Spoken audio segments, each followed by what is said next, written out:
Good evening, everyone, and thank you so much for being here at the Board of Alders Legislation Committee meeting. I know that there is a Board of Zoning Appeals meeting happening at this very moment, and so if you are hoping to be in the Board of Zoning Appeals, they're across the hall. Otherwise, you're welcome to stay with us. I'm going to begin by reading the notice. Board of Alders Notice, New Haven. The Legislation Committee of the Board of Alders will meet in person on Tuesday, June 10th, 2025 at 6 p.m. in the Board of Alders Chamber located at 165 Church Street, second floor, New Haven, Connecticut, to hear and act on the following items. OR-2025-0016, Ordinance Amendment of the Board of Alders of the City of New Haven, amending Title III of the City of New Haven's Code of Ordinances regarding Chapter 29, Traffic and Motor Vehicles, adding Article 7 entitled School Bus Violation Detection, Monitoring, and Enforcement System. Number 2, OR-2025-0013, Ordinance Amendment of the Board of Alders of the City of New Haven, of updating the processes for residential licensing. Number 3, OR-2025-0014, Ordinance Amendment of the Board of Alders of the City of New Haven, updating the processes for anti-blight. And number 4, OR-2025-0015, Ordinance Amendment of the Board of Alders of the City of New Haven, updating the processes for rooming houses and receiverships. Per order, Honorable Ellen Kubo, Chair, attest Honorable Michael Smart, City Town Clerk. These items are on file and available in the Office of Legislative Services, City Hall, 165 Church Street, second floor, New Haven, Connecticut 06510. For accessibility related accommodations, please call 203-946-7651 or 203-946-8582. Public comment testimony may also be submitted via email to publictestimony@newhavencet.gov before 2 p.m. on the day of the meeting. This meeting may be viewed on the New Haven Board of Alders YouTube page. My name is Ellen Kupo. I represent Ward 8 on the board, and I'm the chair of this committee. I'm going to pass it to my immediate left and ask my colleagues to please introduce themselves. Good evening, Madam Chair. Richard Furlow, Ward 27. Madam Marchand, Ward 25. Good evening, Madam Chair. Alder Evelyn Rodriguez, Ward 4. Thank you so much and welcome. So we have a pretty packed agenda this evening, so I'm going to ask the makers of item 1. This is the ordinance amendment of the Board of Alders of the City of New Haven, amending Title III of the City of New Haven's Code of Ordinances regarding Chapter 29, Traffic and Motor Vehicles, adding Article 7 entitled School Bus Violation Detection, Monitoring, and Enforcement System. If those who are present to present the item, if you please come forward.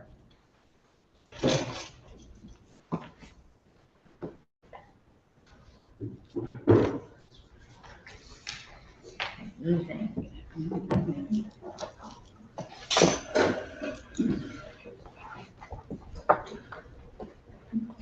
Good evening and thank you for being here. If you could please state your names and addresses for the record, and then please proceed with your presentation.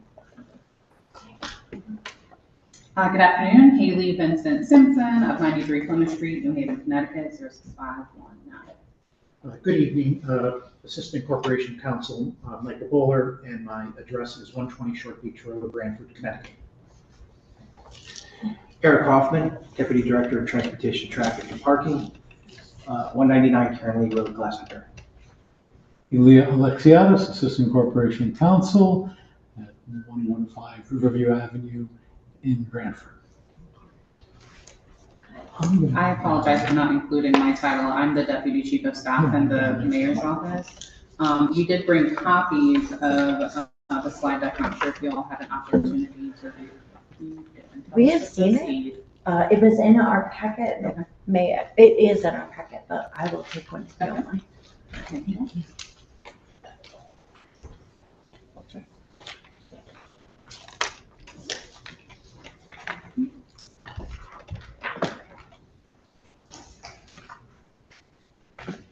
All right, good evening. Thank you so much for having us. Today we bring before you the ordinance amendment for Chapter 29, Traffic and Motor Vehicles, adding Article VII entitled School Bus Violation Detection, Monitoring, and Enforcement Systems. So we are actually really excited to bring this before you because we feel this is an extremely important ordinance amendment. This ordinance is guided by the Public Act 24-107 of the 2024 session of the Connecticut General Assembly, which authorizes the use of automated enforcement to deter vehicles from illegally passing stop school buses. This ordinance aims to protect students during bus loading and unloading, as well as supporting compliance with state school transportation safety mandates, and promotes public trust in the district's safety priorities. That was a mouthful to say that this ordinance would allow for us to add cameras onto the stop arms. So of course, some of our strategic goals with this ordinance is to enhance student safety, support law enforcement, drive public awareness, as well as foster accountability. Next, I'll turn it over to Eric Hoffman. So we propose this as a part of our automated traffic enforcement systems that we're also incorporating with this red light and stoplight and speed cameras. So this would become another tool for us to help change the driving behaviors within the city of New Haven, and also make it safer for school children to be transported back and forth to school.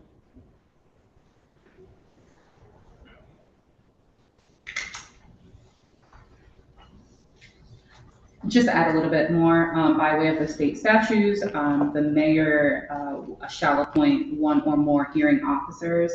So in the event an individual receives a ticket for violating this ordinance, there will be a hearing committee and hearing officers that they can submit a formal appeal to.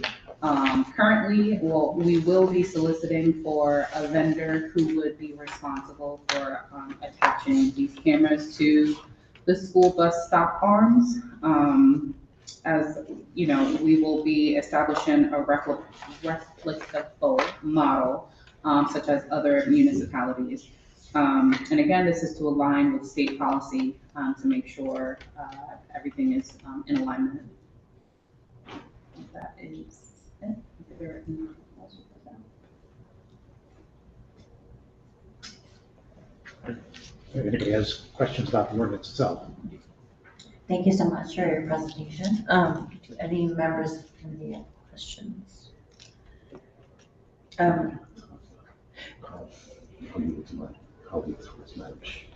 Alder Mershon.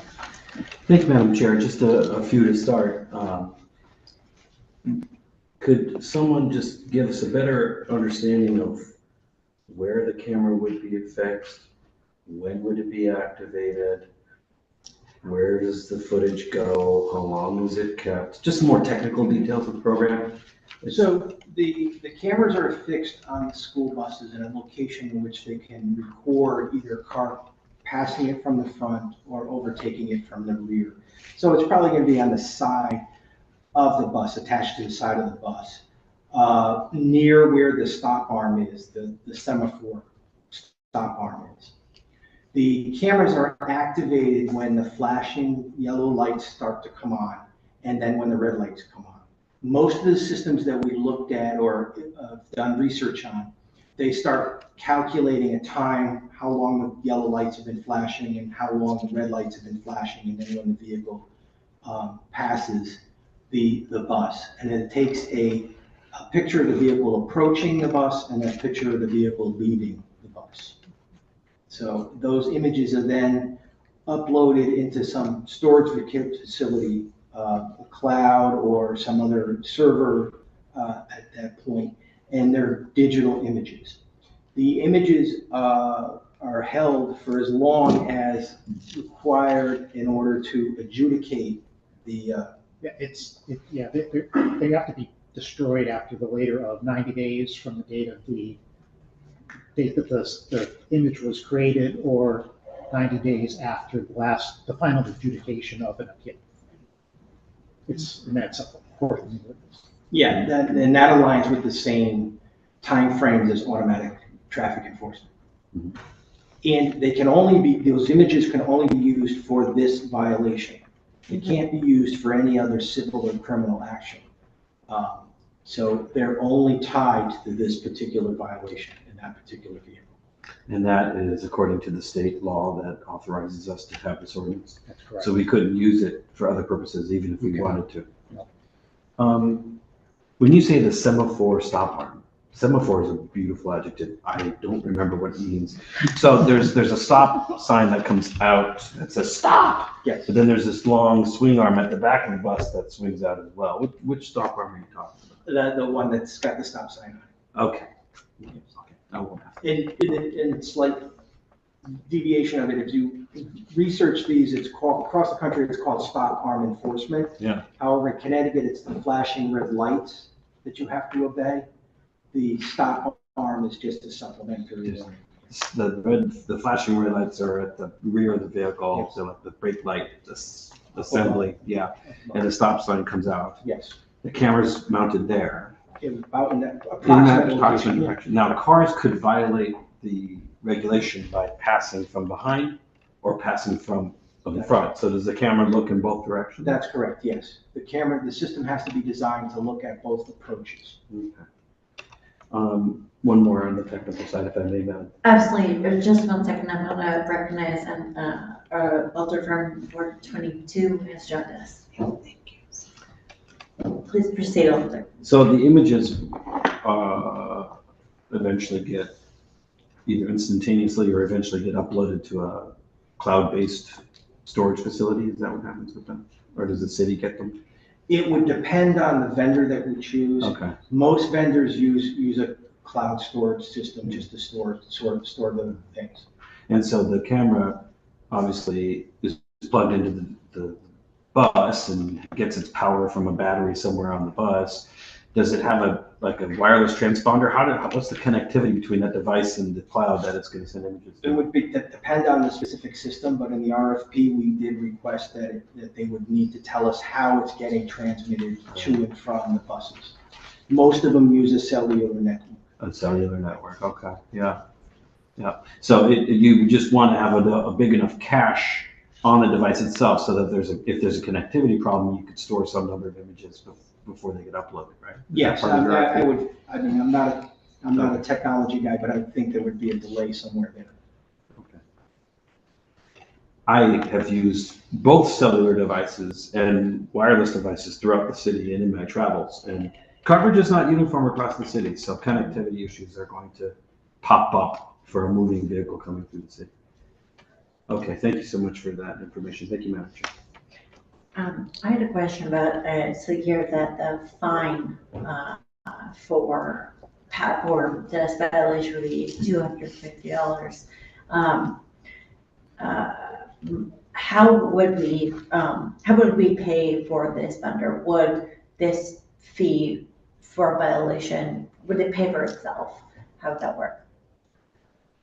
So the monies collected by the fines, based by the statute and the ordinance, is going to be used for public safety. It's a broad term, which can include the payment of this monitoring enforcement system. So it is envisioned that the brunt of the cost of the system should come from the fines collected. It's the goal for it to be cost neutral. I'd like to note for the record that Alder from Ward 6 has joined us.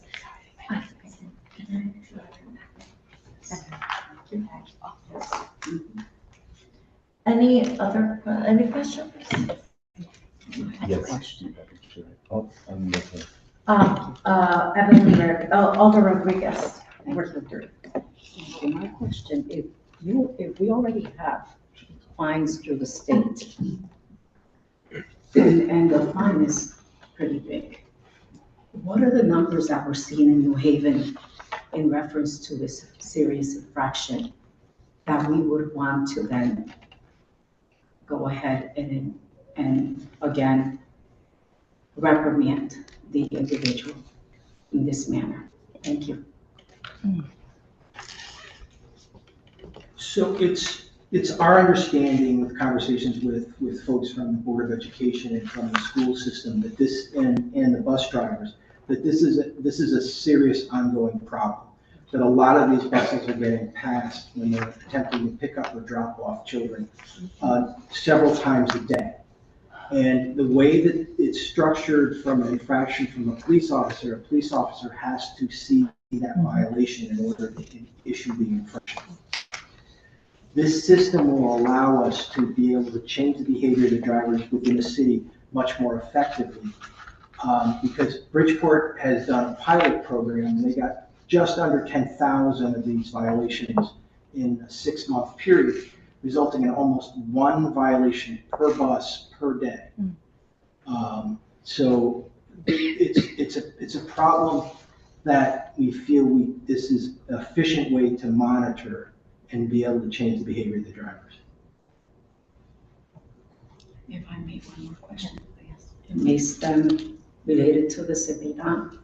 In reference to like the red cameras and the stops that we have placed, there's been an education piece to it. Are you going to be implementing a piece to make more awareness of this serious matter, along with the infractions that the city would consider imposing? Yes, we are going to fold this under our automatic traffic enforcement umbrella within our Vision Zero part of our department. And we will offer educational and reinforcement messaging in addition to this enforcement tool. Thank you, Madam Chair. Alder Verla. Thank you, Madam Chair. Well, there's definitely no doubt that this is a problem throughout the city. I've stood out in front of North Sheridan and had the motor vehicle police out there, and they were doing 15, 20 cars within a half an hour period. But all that money was going to the state. So my question is, so these cameras are catching cars that are passing. What if there's a police there and they stop them? Do they get 2 tickets now? Or do they have to appeal? Good question. I Ticket in the mail. think the higher would prevail, which is if a police officer catches you, that's a $475 infraction. Would there be a double dip so that you would get $252 based on the camera? It's a good question. I don't know that we have come to a resolution on it. In fact, it's the first time I've heard that question raised. So it's something that we're going to have to figure out as a city from a policy perspective. If there's nothing in the statute that forbids it, doesn't violate due process, in my opinion. You might have a police officer see you do it and the camera catch you do it. And you may be facing money that goes, 2 fines, one of which goes to the state and the smaller one which goes to the city. But frankly, I think that's something we have to discuss jointly between the alders and probably the mayor's office, whether we want to have both fine. At least the $475 would be charged because the police officer saw it. Whether you also fine a person by citation for $250, that's a question I think the city has to answer when we implement this policy. It's a whole lot of money. And my concern would be, because I often ask for assistance when I'm at North Sheridan, because it's a state road and the traffic is horrible. So my concern would also be that when these are installed, that the police would stop monitoring because they figured there would be traffic cameras, or those cameras that would now do the job of enforcement. I wonder if that was taken into consideration. I suppose that's a question that the police department might be able to answer for you. I'm surprised they're not here. Yeah, I don't know what the plan is. Certainly, installing cameras would appear that we will, for lack of a better word, catch more offenses than the police can do with their limited resources. What the policy of the police department would be regarding, as you said, they're, you know, watching specifically for this, having a patrol officer actually sitting there watching for this to happen, I just don't know. I haven't spoken to the police department about it. We may want to, Madam Chair, blend it in somehow into the conversation as it deals with enforcement. If I may, for the record, though, the ordinance did highlight that the vendor who was selected would have to work closely with either the police officer or whomever the mayor appoints to make sure that these tickets are being closely monitored. So that was a portion of the ordinance. Thank you. I had another question, but I just got sidetracked listening to what you were saying. Sorry. Nope, it's my fault. I should have not had chicken nuggets for dinner. Something more protein, I would have done better for my brain. Let me go back to this, and this is probably more of a technical question, but just the way that it's written, because we don't have a bottom line figure of how much it's going to cost yet. No, we don't, not as of yet. Okay, and that's a major concern, right? So what we're doing, I guess, tonight is authorizing an ordinance for this to happen, and then it would come to another, perhaps, committee for the authorization of the payment.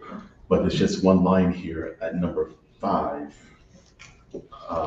page 24. Number 5, is it 24? Oh, yep, page 24. It says the mayor is authorized to sign any associated agreement or MOU. And I think this might possibly need to include upon approval of the Board of Alders. Because this is not before a committee that is approving the actual cost. And because the mayor is required to sign an MOU, perhaps the chair of finance, Madam Chair, might be able to assist a little bit, but I'm thinking that this language may give the mayor permission to sign an agreement or MOU without it coming before the Board of Alders for approval. Should this be approved? It's just how I'm reading it. I don't know. Counselor, that would be your interpretation. I don't have a page 24 on mine. Can you tell me what section and what line number maybe? You know what's even easier? It's the ordinance resolution. Yep. I'm gonna just go like this and just let you look at I'm it. sorry. Yeah. There's any associated agreements or MOUs from.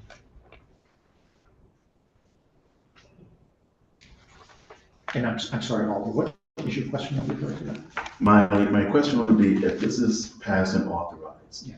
because we're actually giving the mayor the ability to sign an agreement or MOU, which would come with a financial burden attached to it. It is by ordinance, all MOUs are required to come before the Board of Alders, before they're signed. And so I think that might need to have a line that says upon approval of the Board of Alders or something along that line, if I'm reading it right. Yeah, you are. I didn't draft this language. I can tell you as a lawyer, I would never recommend that the city enter into an MOU with a vendor who you're going to pay. So this will be a contractual agreement, not a memorandum of understanding. It might be easier just to strike that section from the whereas clause, just because it's not in the city of New Haven's best interest to hire a contractor with an MOU. It needs to be done with an agreement. Okay. If I can also, just for point of clarification, the bus company, so the Board of Education is currently in a contract with First Student, who runs all the buses, right? In order for us to be able to implement this ordinance, we would have to enter into an agreement with the Board of Education. And First Student would have to enter into an agreement with the selected vendor to put those cameras on. So that's why that language was important, because currently it's the Board of Education and First Student who is in that agreement. Yeah, strike what I just said.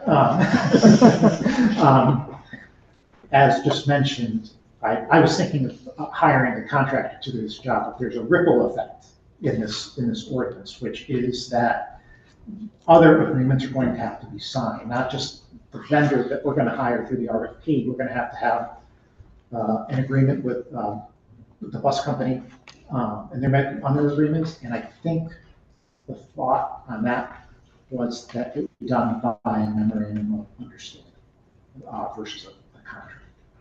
So to put it in simpler terms, the Board of Education is currently already in a contract with First Student, and the vendor who would be putting the cameras on those buses would have to enter into that same agreement with First Student, who Board of Ed is a party of. Okay. I'm just saying that before any MOU is signed, it would have to be approved by this body first. And that's just my concern with this language being the way it is, whether we're actually putting the cart before the horse and giving the authorization before we actually see the number. I think I'm interpreting that right. Can I yield to the Alderman Marchand? I know we're not in discussion, and that might be a better place to do it, but I might have more questions, Madam Chair, depending on what he might add to the conversation. If that's okay. Yes, if it is Alder Rashad, could you? I would venture the opinion that our ordinances around contracts with outside entities above a certain amount and multi-year contracts would still need approval by the Board of Alders. But I think it might be prudent for us in our deliberations to consider wording that would acknowledge those ordinances while still empowering the mayor to have an MOU with the Board of Ed and with the bus company on the parameters of the program. The concern, of course, is fiduciary. We want to make sure that any contract with an outside vendor that involves the city's funds follows the ordinances we have in place for those. So I think it's a good concern to raise, and we can, I think we can figure out a way to make sure that this ordinance amendment acknowledges that. Thank you, Madam Chair, for giving that latitude. Because once we get a discussion, they'll be gone. We can't call them back to answer questions. With that, I yield. Thank you. Any other questions from committee? Okay. We'll do Eva Rodriguez and then followed by Furlow. Thank you. My question says, have you looked at other neighboring cities who have already enhanced their ordinance in this manner, and how is it working for them? The short answer is no. Most likely, Bridgeport has a system, but they didn't do it under this enabling statute. They did it under the prior version of section 14-279A of the general statutes. This public act was signed in June of 2024, and I don't know what what other cities have done in terms of trying to implement this. As I'm sure you're all aware, this is not something that just happens overnight. There's a lengthy process that goes into it. So I'm not aware of any other city in Connecticut that has used this public act to adopt the ordinance that we have put before you tonight. I don't know if you know where that's. What I will say is we in the mayor's office have been working very closely with some of our partner cities to get a little bit more information. So we have been doing research on that end to see how this rollout is beneficial to them. One of our partnering cities being Bridgeport, we've learned tremendous amount from that, but we will continue to do our research around the rollout of these bus stop arm cameras, if that answers your question. Thank you. Thank you, Madam Chair. Alder Philip. Thank you. It's me again. Just a quick question. So the camera will catch cars that are to the, possibly the left side or right, or left side of the bus, coming towards the bus. So what happens on a road like Fountain Street, where it is considered a divided street, and the cars typically coming from the opposite direction do not have to stop? Will the camera pick those cars up and get tickets? The camera will be designed, the system should be designed to monitor 4 lanes of traffic. However, you can set up what the vendors or the people that work in this realm, the business rules, to match whatever circumstances you want. For example, you're correct. In Connecticut, the divided highway, you can continue oncoming. However, you can't pass from the rear. So the camera needs to continue to monitor it. But these systems, the vendors assure us that they can set up through machine learning and AI's catchphrase of the day, that there's a divided highway and that vehicle should be tossed out of it. However, there's going to be another set of eyes within the city that's also going to look at these violations. And if one comes through, it didn't trip one of the business rules or the programming of the system, they'll say, that's a divided highway, it doesn't get issued. So the city has the final check before actually the citation gets issued. The statute also provides, when they amended it, that if you have 2 or more lanes going in each direction, separated by what they call a safety island or physical barrier, the people going towards the bus across the median do not have to stop. Okay. And the final question, I think you're looking at a timeline, right? So I saw October mentioned in the ordinance. So what are we looking at as a timeline of getting this implemented? I will state that I was being overly ambitious, that we would have this implemented before the school year. But just to modify my very high expectations, we were looking at anywhere onward from September of 2025 for execution and installing those cameras. So not immediately before school, but in a good time frame. And so this says that by October, it would be the first report would be due. Is that not right? Oh, right. Yeah, there's a reporting provision, a requirement under the statute. It's yeah, not later than October 1st following adoption of this ordinance, and not later than October 1st in each year thereafter. They have to submit a report to the Connecticut Department of Transportation that provides certain information as set forth in the ordinance. That's mimicked directly from the public act. Okay. Would it be an issue if we were to recommend an amount of time, maybe 2 months or 90 days, rather than putting in the month of October based on when this might be heard as an ordinance? This is an ordinance, right? Yes.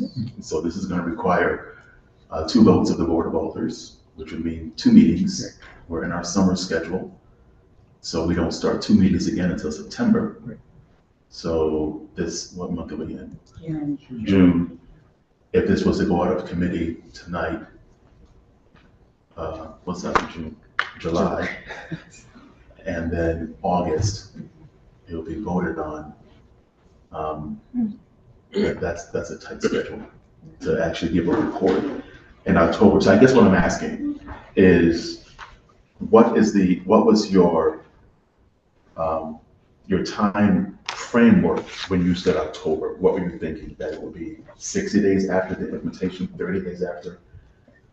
I don't know if you want to address that. So for the reporting in October, that's what I'm hearing you ask? Yes. So being that that was pulled directly from the state statute, that was the state's guidelines, is in the event we did implement it before then, because some folks already have, that we would be reporting to them by that October deadline, but if we haven't implemented it by then, we won't have anything to report. Okay, so you're fine with this staying as is then? Because it says, The language that's in there, yeah, because if we implement it going forward, every year thereafter, we would have to report to the state by October.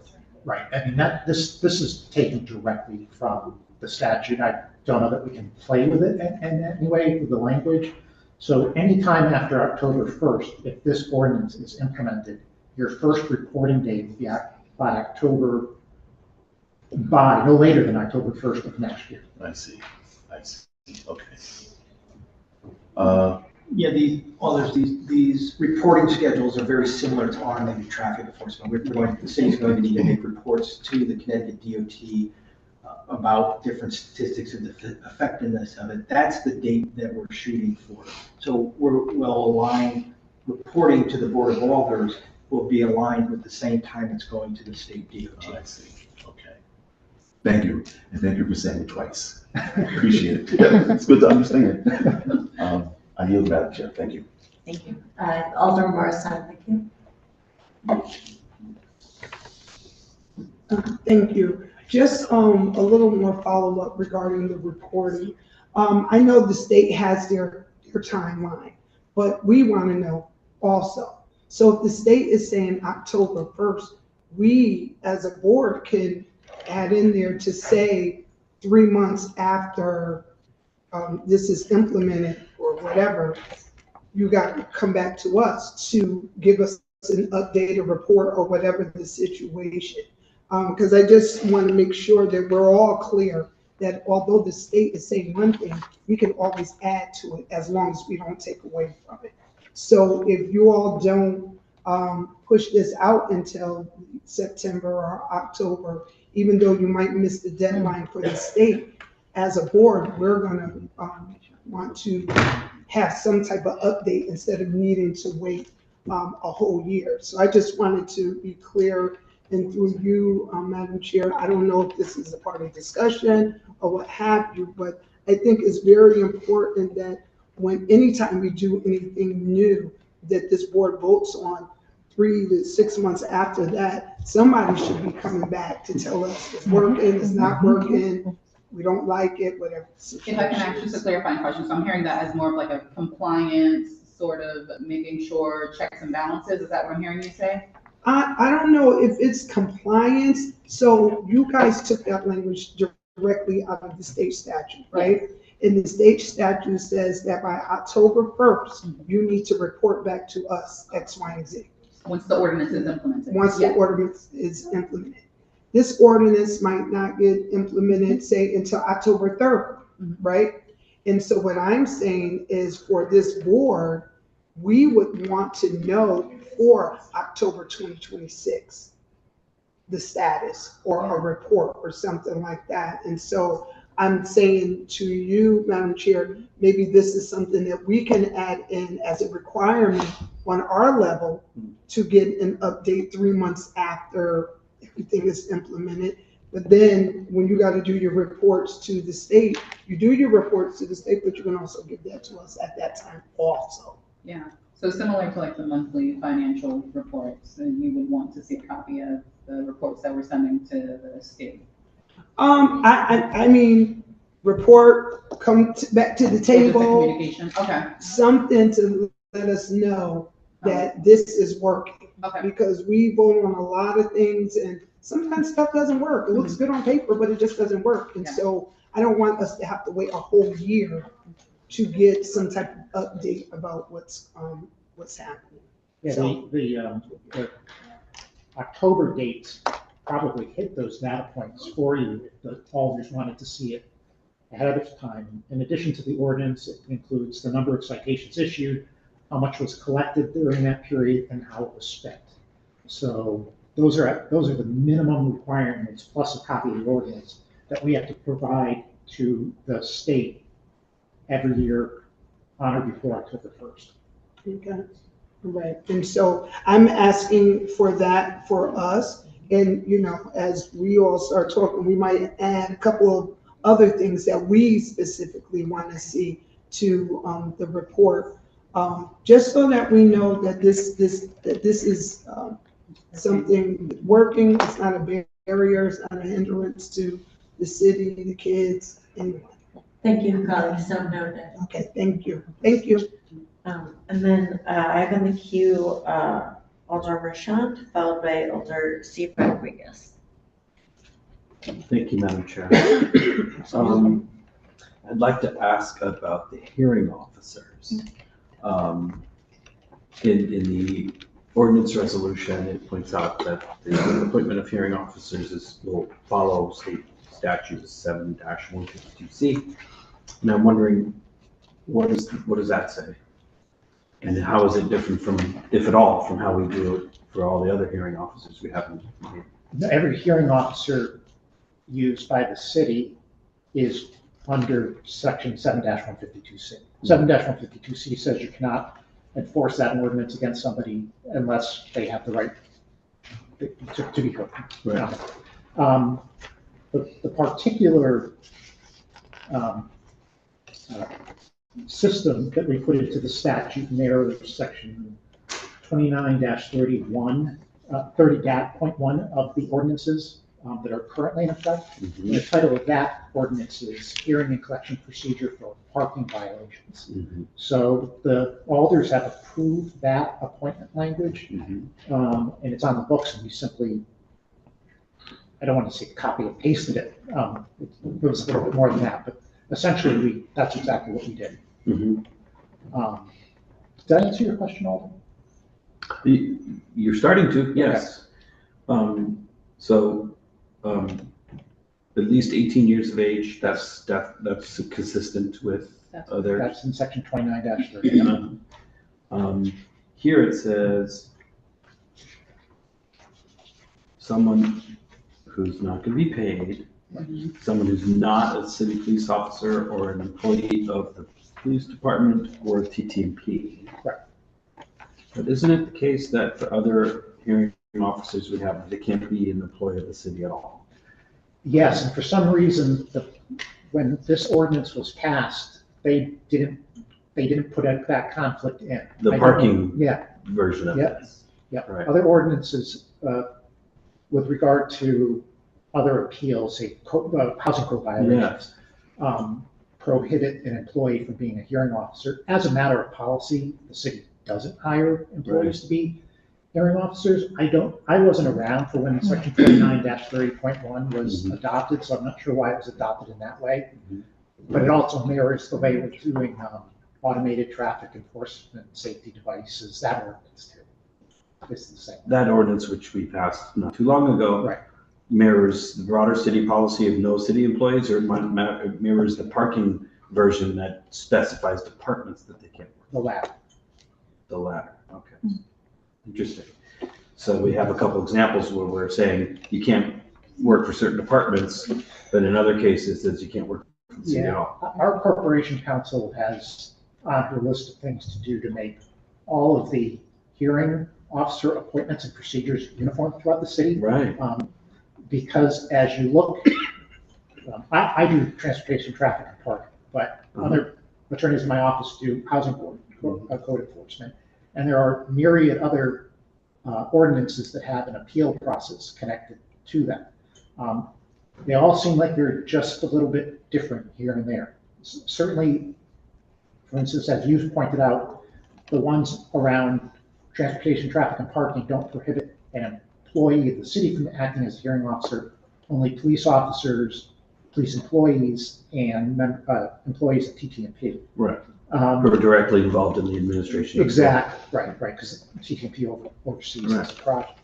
Yeah. So I know the Corporation Council is not here this evening, but is the direction that she's favoring in the direction of no city employees ought to be engaged in this period? I can't speak for her, but if you want my 2 cents, that's the better way to do it. Uh-huh. Thank you for that. And then I noticed some of the stuff is pointed out by our staff, very helpful here. The section 29-150 makes reference to the appointing official, which sounds like state law, because state law would say the appointing official, because in different cities and towns, you might have different officials making the appointments. But I think here in the city, the only person who appoints hearing officers is the mayor. Yeah, it should just be the mayor. Okay. Great. Thank you very much. Alder Rodriguez. Thank you, Madam Chair. I'm gonna go down to where it says September 2025, the deployment and training launch. It says here, training staff and New Haven PD. What is that training gonna look like? So as part of the solicitation process, the vendor who would be installing, the selected vendor who would be installing these cameras would be responsible for providing training on how to properly discharge the stop arms and to make sure the cameras are on and working. We cannot provide that training. That's why we put in the RFP that the selected vendor would be responsible for doing that, and then ongoing training thereafter. If I may, Madam Chair? Oh, yes. Thank you.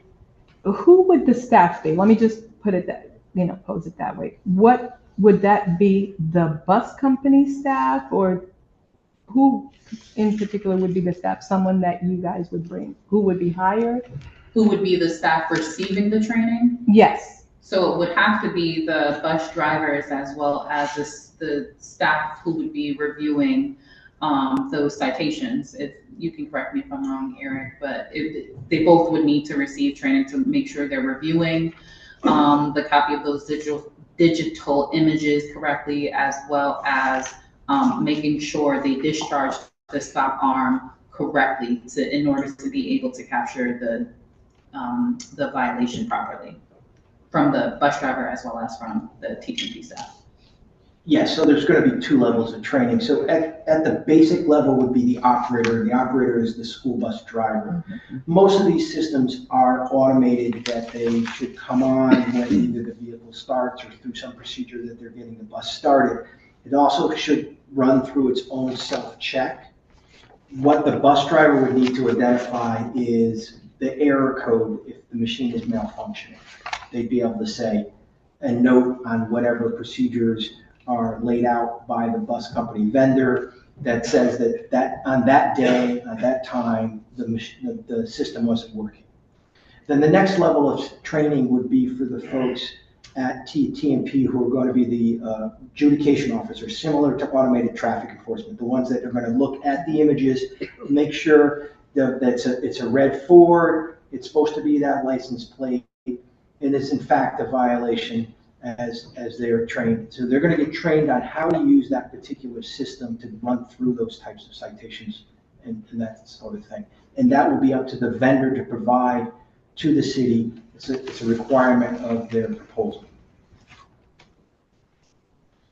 Okay. Yes. Chair. Oh, yes.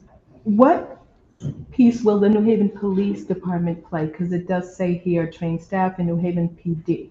New Haven, Police Department.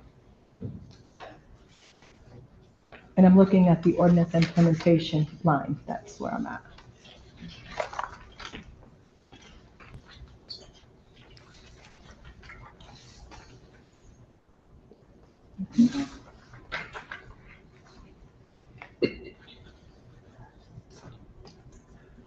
Yeah, the statute provides, and we just put it here, that the review process may either be made by either a police officer or another designated city employee. We kept it that way just in case, for any reason in the future, a police officer had to review these as opposed to an employee of TTMP. But from what I understand is that the procedure in this city will be that a trained employee of TTMP will do the review. Thank you, Madam Chair. Thank you.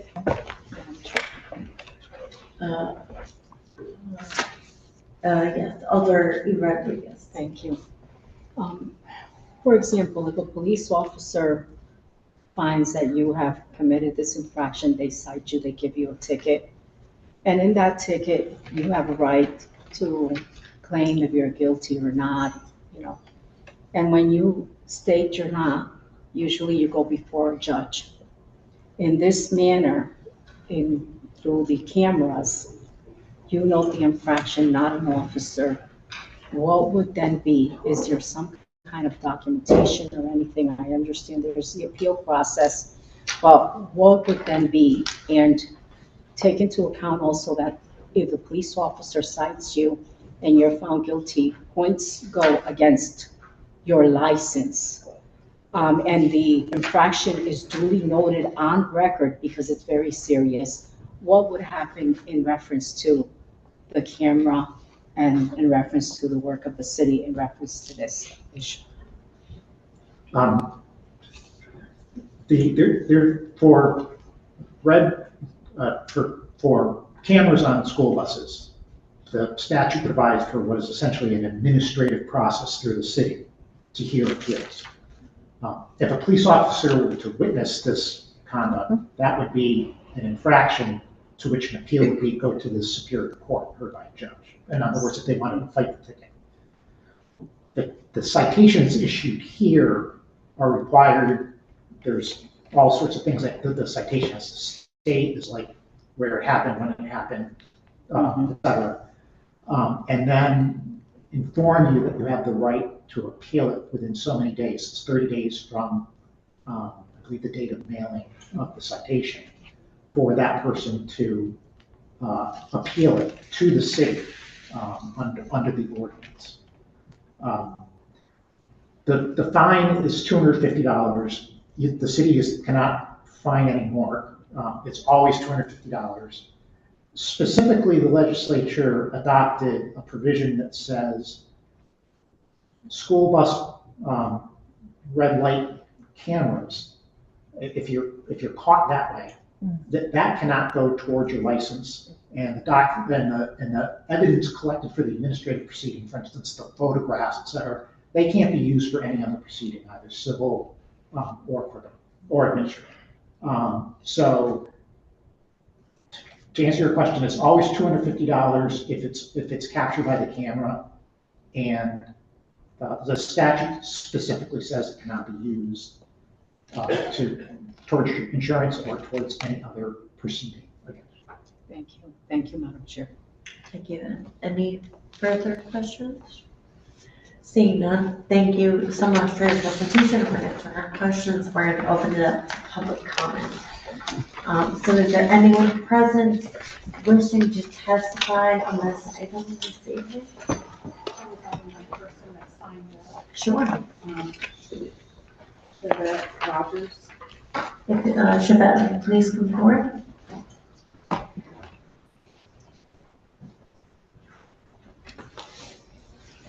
Good evening. Good evening. If you please please come sit down. Okay. State your name and address for the record, and then please begin your testimony. Yep, my name is Shavette Rogers, and I'm Assistant Location Manager for First Student. My address is 333 Orchard Street, Camden. Please proceed. Okay, so I've been in this business for 20 years, starting as a driver, and I can attest to the horrific, I've experienced kids getting hit because someone ran the stop sign. I've had to console drivers because they witnessed their student almost getting hit, so we've dealt with it. Several years back, we did do a tester, which I believe worked very, very well. In the past, we have worked very, very well with New Haven Police Department, where they would do our hot spots and be out there and, catch cars, running the stop signs. But with today's society and safety, they're not as readily available as they had been in the past. So it's up to our driver in a hands-free world to keep a pen, paper, plus monitor your students to write that license plates down, to go do the violation to say someone ran their stop sign. So that's a lot. And probably more so than not, get away with it because there's too many moving parts when they're driving the bus. In your view, would you be in support of this legislation? Absolutely. So, any questions from the committee? We really appreciate you being here. Thank you so much for your 20 years of service and for taking care of our children. And children are my children. Thank you If I for live in the being Maven. Yeah. Thank you so much. Thank you. Is there anyone else present who wishes to testify on this item tonight? For a second time, is there anyone wishing to testify on this item? And for a third time, please come forward.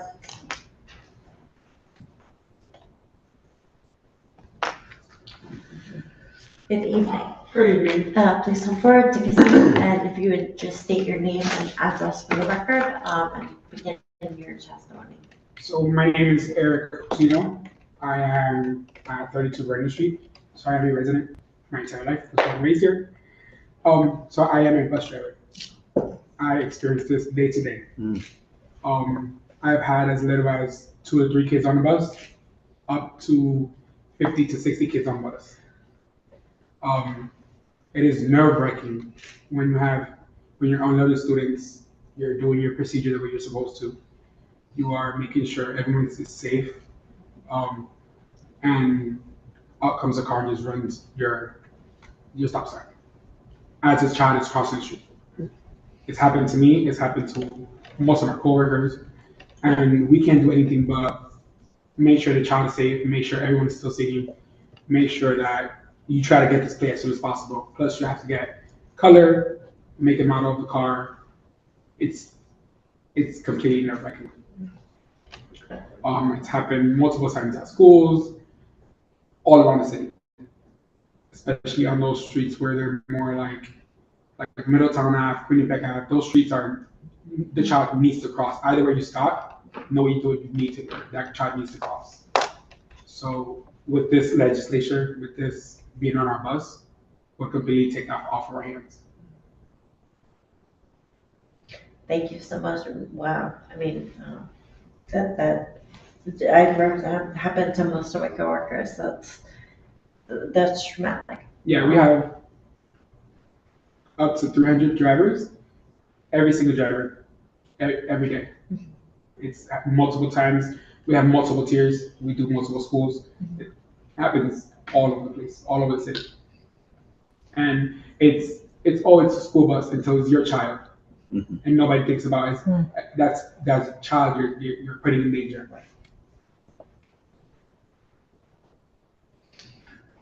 Thank you.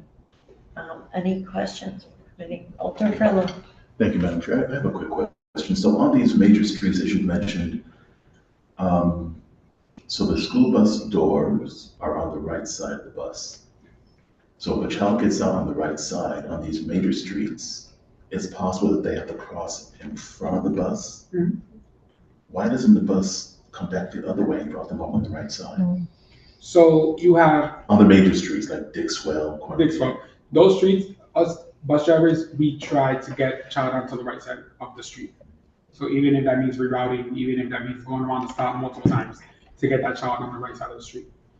But you have Middletown, let's say per se, last year I had a route that went up Middletown and Alice. I don't know if you know where that is. That's like exit 8. Yeah. So we had children that I had that stop. So I would go up, stop, and I would have to go all the way back around to stop again because I wouldn't leave right there because it would be tractor trailers. They would be numbers of cars and tractor trailers. I'm talking about trucks, work vans. It would stop. And I don't want to get off topic, Madam Chair, but you did that by choice, or is that the route to actually go? I did that by choice. I'm going to make sure that my child is safe, and I'm not a bus driver that's calling based. Hey, I just had a child hit by a tractor trailer or by a car. It's kind of scary that it wouldn't be automatic, but thank you for taking care of our children, as was acknowledged by the first testifier. Thank you, Madam Chair. Thank you. Any other questions?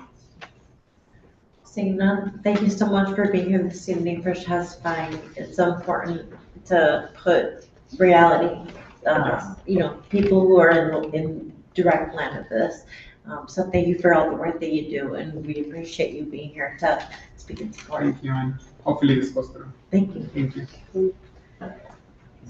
Are there any other members of the public present wishing to testify on this item?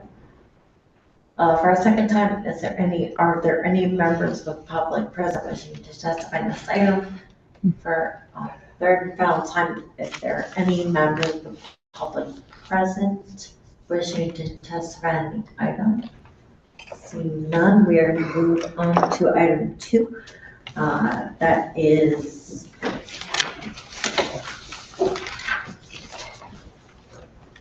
R-2025-0013, updating the processes for residential licensing.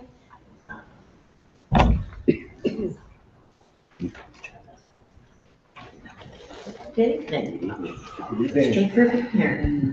Thank you for having us. If you would please state your names and addresses for the record, and then please begin your presentation. Sure. Good evening, Alders. Thank you for having us. I'm Liam Brennan, Executive Director of the Livable City Initiative. I reside at 28 Elmwood Road, New Haven, Connecticut. Good evening, Sinclair Williams, Assistant Corporation Counsel. I live at 380 Mountain Street, Hampton, Connecticut. All right, thank you. The first item we are here for you to talk to you about is one of a suite of updates that we are proposing tonight to the ordinances that underpin LCI's basic 3 streams of work that we do. I think many of you have heard us talk about that this was coming, and this is the product of months of analysis at LCI internally with our staff, with Corporation Counsel, as well as public engagement hearings with members of the public, interested parties who wanted to tell us how we could do our processes better, both from property owners and from tenants and just general residents, as well as referral to the City Planning Commission. So the first one we have up are the proposed changes to the residential licensing ordinance, which you see up there on your screen. Most of the changes to this ordinance is that we are proposing to tonight is really to simplify the ordinance and make it easier. There are a few specific policies that really make an actual difference, actionable difference, but most of it we want to make this like more digestible for the property owners that we have in here, and so we've done that by trying to mostly simplify the language and condense paragraphs and make things just easier to read, hopefully. But I can walk you through each section bit by bit. So the first section of this ordinance, 17-72, is just the edit to the parcel definition to clarify what constitutes a residential parcel subject to licensing. The next one, section 73, in this section we deleted all the language talking about the exemptions to the ordinance, because this was found in 2 different parts of the ordinance before, both 1773 and 1774. So we took it all out of 1773 and put it all in 1774. So you have a one-stop shop where to go to. So if you want to see if you're exempt from the ordinance, you just go to 1774. It's right there. So as we get to 1774, we have a few more items not here. So we've revised the wording and structure of the section to try to make it clearer and easier to understand. We've consolidated, as I mentioned just now, all the exemption requirements into this section for what we hope is better organization and transparency. We also, in this section, mandated that rental property owners provide a telephone number to us and an email address to make ease of communication. And then here's one of the more substantive policy provisions. This is a product of a lot of requests from the public. We've added an anti-retaliation provision. So we've included this new provision to protect tenants from retaliation if they report issues, whether to LCI or to other sort of related city entities. In section 1775, we've clarified there when inspections are not necessary. Like one example, if it's an owner-occupied place, we don't need to inspect the owner's unit. when in section 1776, the next section, we really work to delineate each type of fee and clarify what's a fee and what's a fine. That fees and fines are separate things. So we would sometimes have fees. There are fees for no entry. We show up and we don't get it because the landlord didn't show up. And then there are other types of fees. We try to really specifically describe them in the section, make them very clear what they are, and then say that there are fine. That's a fee because you didn't show up when you were supposed to, you didn't pay what you were supposed to. But then there's a fine when you violate part of the ordinance and kind of make that more understandable.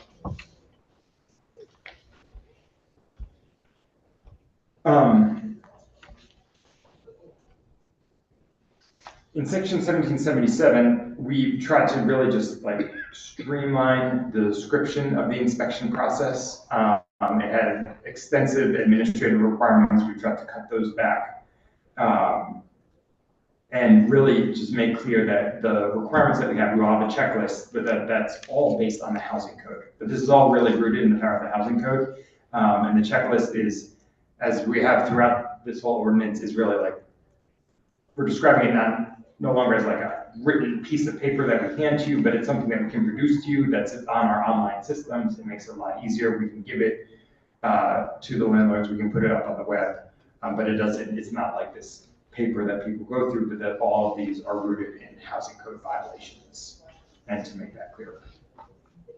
1778, 79, just clarifying language there. And then we get to 17-80, which is one of the bigger sections. Here, we are proposing to delete the tiers that are referenced in the residential licensing ordinance. These were proposed a few years ago. They have never been fully implemented. So the idea was that there was a tier 1, tier 2, and tier 3. One, you would get a 3-year license. Another one, you would get a 2-year license. And then for people who have really bad inspections, you just get a 1-year license and we come back out. This then was never implemented. The original ordinance only provided for 3-year licenses. And that's what the agency's been doing since then. And in evaluating then whether we should go about and try and create new additional licensing tiers per the ordinance or request just to continue with the historic pattern that LCI has been practicing, I very much want our practices to line up with what the law is. And I think we thought when we discussed internally that the best way was to propose that we go back to the original 3-year just blanket license. And we think the issue of having repeat offenders or bad problems can be solved by housing code. That we do have a much more responsive housing code now, and that people will call when there are issues, and that we make ourselves known in the community. People will call, and we can come out there, rather than forcing a 1-year or 2-year license on folks where we're mandated to come back, and maybe there's been no problems whatsoever. It adds the administrative burden, possibly for properties that will not warrant it. But we do think now that we've sped up the time in which we respond to complaints and sped up the issuing of order letters, that we think processing them through complaint system is a better way and save both the property owners the time of having to reapply 1 year or 2 years, and our staff the administrative burden of checking what's on a 2-year schedule, what's on a 3-year schedule, what's on a 1-year schedule, that this will be a more streamlined provision. The second bigger change in this portion is the right to revoke a license. This was always implied in the ordinance, but we often get questions about this from the public. So if you look at the existing 17-80 paragraph F, it seems to be implied there, but it was never clearly stated with explicit criteria. And so we are clarifying that right here and the consequences in an effort to respond to requests we've gotten from the public to make that clear. The next section where we see changes, and this is another one of the big changes, is 17-84, which governs our penalties and citations. Most of the language change here is just to align the language with state statute. There's a few edits we had in there, so we just edited the language to tie it up better. The real big change we are proposing is that operating a residential business license without, and operating a residential business without a license is the only one of LCI violations that is a one-time fine. It's not a each day you're in violation, you're in fine. And this is like our hugest piece of data processing. Like, we have to issue like thousands and thousands of letters and track them. And then people are often asking us, well, what can you revoke the fine? And then revoke the license, and then what's going to happen to the landlord? But really, like, nothing happens. There's a one-time fine, and then we have to start the whole process over again. Send them the first notice, send them the second notice, which is the citation, bring it back to the hearing officer, because we don't have the provision that each day you're in violation is a separate fine. And so this would align this better with all our other provisions, with anti-blight, the inspection provision under residential licensing, as well as the inspection provisions under the housing code, that if you're in violation here, it is each day you're in violation is another violation.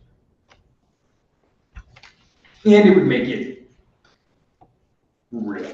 Like, basically what we're faced with here is, for the failure to obtain a license for certain landlords, this is just a cost of doing business. They can just blow through that fine and pay it because it's just a one-time thing. With the smaller landlords, this is a real burden.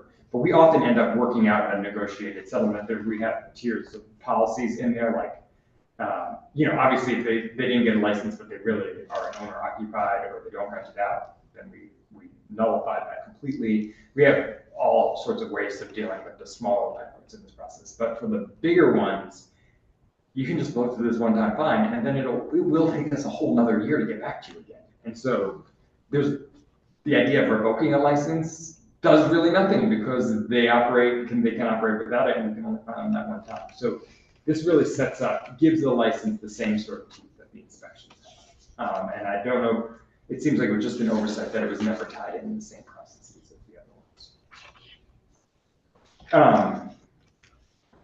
In section 1785, we really just clarified the timeline for mailing assessments to violators, and clarify the right to judicial review of the hearing officer's decision as well. These are all written state statute. They already exist there, but we're just like putting it in there to make it clearer. And I think that's it. Yeah. And those are the specific items in proposed changes to the residential license. And so I'd be happy to take any questions that you have. Thank you so much. Alderman Rashad. Thank you, Madam Chair. Thank you for your presentation, Director Brennan. I guess my first question is, what happens? Okay, so there's violations that are really bad. The agency decides, well, we have the authority under the ordinance to revoke this person's license or this entity's license. What happens then? Like, for example, you're not going to evict the people who live there, are you? Right. Or like, say more about like, what are the downstream effects of revoking a license, and how does the agency look after the tenants? Yeah. Here, whenever we have any of these things, we don't evict. The only time we move the tenants out is if there's a condemnation of the property. So the property is really not fit, and we try to do that very rarely. And we really try to work with the property owners to get the items fixed. And then if we do that, the city is on the hook for relocating these people and sheltering them in the meantime, so for a period of time. And so we actually spend a lot of time at our agency looking for places for people to stay when there are condemnations, and select them. So, but the effect would be that we would be able to revoke their license, and then we would send them a notice that their license has been revoked. So that's your first notice of violation. So you now have a time to cure and to get back in compliance. And then if you don't in that time, then send them a citation for failure to have a license, and then we would be able to fine them accordingly. And if they don't, then follow all the other legal remedies that the city has when they issue a citation. I would just say that, I mean, the ultimate remedy, this is, if the fine continues for days and days and days and weeks and months, the ultimate remedy ultimately is foreclosure. If it gets to that point to where the fine is so high, that's higher than the value of the property. Mhm. We haven't had to do that yet. We hope to not have to do that. Right. But that's what we would be allowed to do. The goal is compliance, Yeah. right? Yeah, I mean, in general, I'm inclined to think that we need more accountability, more teeth in our ordinance, and this would do that. I just want to think through unintended consequences, including possibly unlikely ones. I understand condemnation, right? This place is not safe. You have to act, we have to find another place for folks to live to protect life and well-being. But what if the property owner decides, well, I guess I'm not gonna be in this business anymore. You folks gotta go. And the cure is like, well, is not to get the cure that the kind of bad actor landlord chooses to implement is not getting the license, but is instead, well, I'm not gonna rent this out anymore. You guys gotta go. I don't know if that would happen, but have you thought about what we should do in that kind of case? I've not thought about what to do in that kind of case a lot. I think it's probably unlikely because there would just be a big loss of financial value for whoever's doing that. I mean, this license only applies to multifamilies, and and only if the owner is not living there. If the owner is living there, then it only applies to multifamilies that where there's 4 or more rental, or 3 or 4 rental units. So 4 families or higher. So that would be, it would just, I think those incentives there would still be very strong to keep renting, unless somebody's just extremely well-to-do and could have a property like that and just forego the license because they want to live on their own and not get it. So I don't think that's very likely. I think the other option that exists there is that they would still have to go through the eviction process for those tenants, which would take some time, and protect them and give them time to relocate. So that would take some time as well. Yeah, and it seems like the anti-retaliation language you're including is like if the revocation was the end result of an intervention that began with a resident complaining about conditions, then you would want to apply the anti-retaliation language. That is right. But it might not, it might just be a jerk who's saying. Who might say, I hear what you're saying, you're putting out a scenario where they're just like, I don't want agree to with you get that the it's license. unlikely, but it's just something we're contemplating. On the, you mentioned before that, this clarifies that the violation continues day after day. The revocation is possible because of a set of criteria. I'm looking at the paragraph, which is section 17-80, subsection F. And I guess it references a checklist. When you say the criteria, are you referring to items on that checklist? Because the paragraph doesn't actually lay out criteria. Maybe they're elsewhere in the language that it's not saying what the criteria are that you were referring to. In other words, what's the grounds for suspension and revocation of a license? I would just say that the checklist is it's a definitional term. And so wherever we see the checklist, there's an actual physical checklist that's on our website that we supply the landlords. That's a list of, the reason it's called a checklist is because it's not just housing code, it's pulled from housing code and blight. So it's items from anti-blight code and the housing code that are what we have kind of decided are standards for basic health and safety.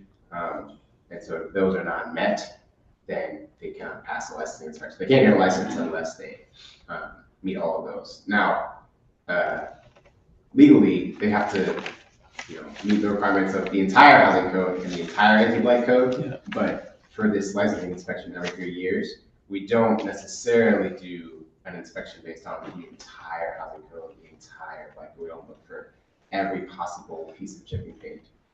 So we just make sure they pass this checklist in order to get a license. Okay. does not meet the criteria established in the checklist. So it would be the items in the checklist. Right, oh, I get that. Okay. Here's why I'm getting at this. Like, I looked in the definition section of the ordinance. I didn't see the word checklist. It's a capitalized term. So that refers to a proper name and not just like, because checklist is a generic name, which would be a lowercase c. But a uppercase c means it's like a checklist that's recognized by some authority, but it's not defined here. Is it a defined term in the state law, the checklist? No, it's defined in section 1777. Thank you. We could also move that to the definition section, but That's where it is. Okay, thank you. 1777. What, do you have a subsection number? Subsection A. A, okay. There it is. All inspections will be performed according to a defined checklist, lowercase c, of quality of life and life safety issues promulgated by LCI, hereafter the, quote, uppercase c checklist, and which shall be based on Title 5 of the New Haven Code of Ordinances. Okay, that's where that is. Yes, sir. Thank you, I didn't see that. It's good to know where that is and to know what it means, because obviously that's a substantial authority for the city to have. I think the city should have the ability to modify, or revoke, or restore, or people's licenses, but what are the criteria? That's all I have for now, Madam Chair. Thank you.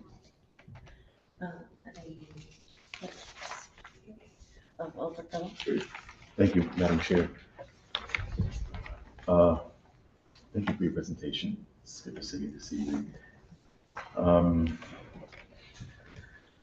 I've been thinking about how to talk about the retaliation.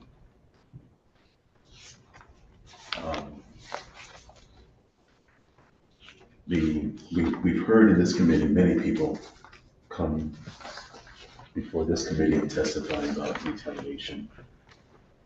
And I'm just concerned because we know we have some landlords that aren't up to par, but we have some bad actors also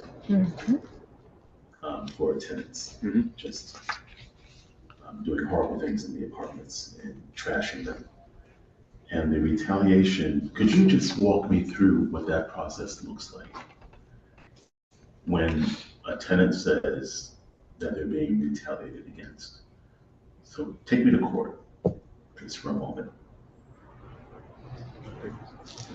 Sure. So the way that we're setting it up is that the tenant would say, the tenant would have to show that they made a complaint to LCI. And we have this in licensing, but it would have to be a complaint we actually received from them. So it would have had to be, we got a housing code complaint from the tenant. We went to their apartment. We found that there was violations in the apartment. There was things in the apartment that were not up to code. And then we ordered the landlord to fix those things. And then after that, the tenant's coming back and saying, oh, after you sent my landlord this letter saying that they need to fix these issues in my apartment, now they send me a notice to quit. This happens every so often. We'll be in the middle of a housing code case. We'll have done our first inspection, we'll have sent some word, we're waiting for the repairs to be done, and then the tenant who complained will call us and say, my landlord just gave me a notice to quit. And so the response to that would be to say, landlords are not allowed to do that, to start a housing code case directly in response to, to start an eviction case directly in response to a tenant making a housing code complaint.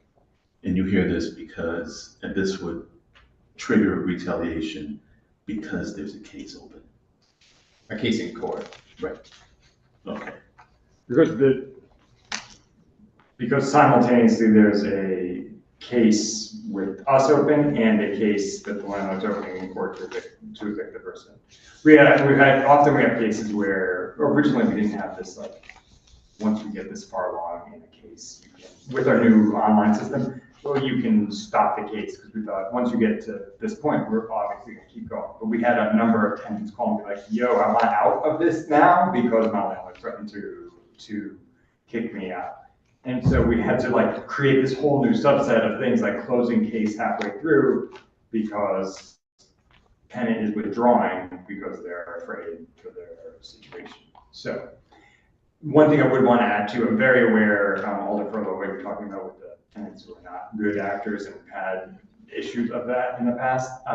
We, Attorney Williams said, we would need the proof that there are these complaints open, but also at the same time, these also are all reviewable by the hearing officer, and then hearing officer decision is also always reviewable by the court as well. So there's that added protection, and we think that we should be able to give property owners the feeling that they are protected from kind of willy-nilly, like stupid enforcement from LCI. If we were to make a mistake like that, there are outside reviewers who are independent who would be able to hear both sides and maybe give us a second check in case we make a wrong decision there. And I think it's good to hear that there's multiple eyes on that. And I knew this, but I think that it was important to have that on the record. Hearing that also, as people are concerned, landlords are concerned. Understandably. If I can just make one more point as well, I'm remembering this language is word for word the same as the language in the fair rent ordinance as well. So the fair rent ordinance has an anti-retaliation provision, so we mirrored that to have that line up as well for housing code. I questioned that one as well. Understandable. Fair enough. And my last question, Madam Chair, I'm just a little confused with, so if you are an owner occupied, it says 2 units or fewer. So if it's owner occupied, could you explain what is less than 2 if the owner is in there? So this is part of why we did some clarifying of the language. We reversed it. It was a double negative before, and now it's, the way it's framed is more in the positive. So Yes, and now it's 2. So you have an owner occupied dwelling, right. and it's a 2 unit, and the owner has one. What is less than 1 or 2 if the owner is occupying? 2 or fewer rental. It says 2 or fewer. Right.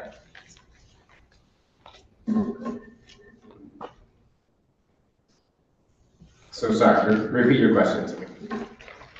What would be fewer than 2 if the owner is occupying it?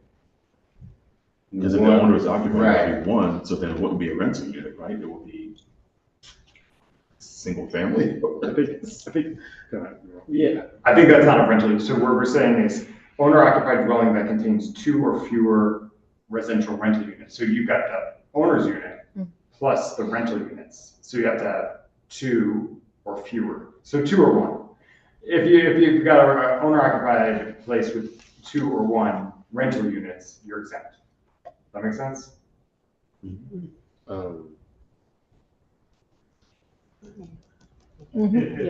Right. It doesn't make sense to me, but my colleague was saying it makes sense to them. Right. Because I think less than 2 would be 1. Well, so part of it is the definition of residential rental unit, which is just any room that is used for living and sleeping.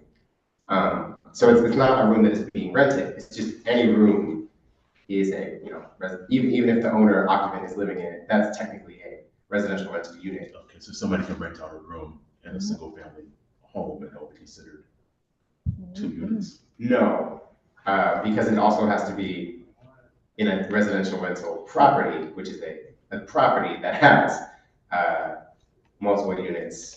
And it's not just a unit that's just for sleeping, but it's got to be a unit that's available for sleeping and cooking and eating. So an apartment that has bedrooms and kitchen facilities. My colleagues are nodding their head, yes, they understand. And I am completely brain dead on this issue, and I don't mind saying it, so we'll pick it up in deliberation, Madam Chair. I won't belabor it, I don't get it, but we'll talk about it. Sorry. Thank you for trying to help me. No, thank you. I yield We it. want it to be as clear as possible. I'm Alder Steve Rodriguez, thank you. Thank you, Madam Chair. So we're talking about the tenants, thank you, the tenants having a concern. The folks that are providing the inspections to these homes, they are from the LCI division. They do regular inspections for, let's say, folks that have the rental home assistance, the housing certificates. What happens when that inspector comes to you all and the checklist for the owner passes, and they say to you, the only violation we see is that for instance, the tenant is a hoarder, placing the home with concerns in case of a fire, that so now they presented to you the issues that they found on the tenant side. Do you now connect with the owner and say, this is what our inspector found? Because again, the owner is in compliance, but the tenant may be causing some safety concerns. How do you handle that? Do you reach out to the homeowner? Well, so it's usually this one of both, but we will send the tenant violations directly to the tenant, actually. So the violations that are caused by the tenant will send directly to them. Now, there are only certain violations in the code that are tenant responsibilities, mostly like hoarding and trash, housekeeping things. So we get a lot of complaints about things like things getting broken in the home by tenants. For better or worse, under the code, that's actually the landlord's responsibility. Even if the tenant broke it, the landlord's required to fix it and then charge the landlord for the cost of that. But for hoarding, for items just blocking hallways, blocking egresses, things like that, we require the tenant to make that fix to take care of their responsibility. This was a good point, Alder Rodriguez.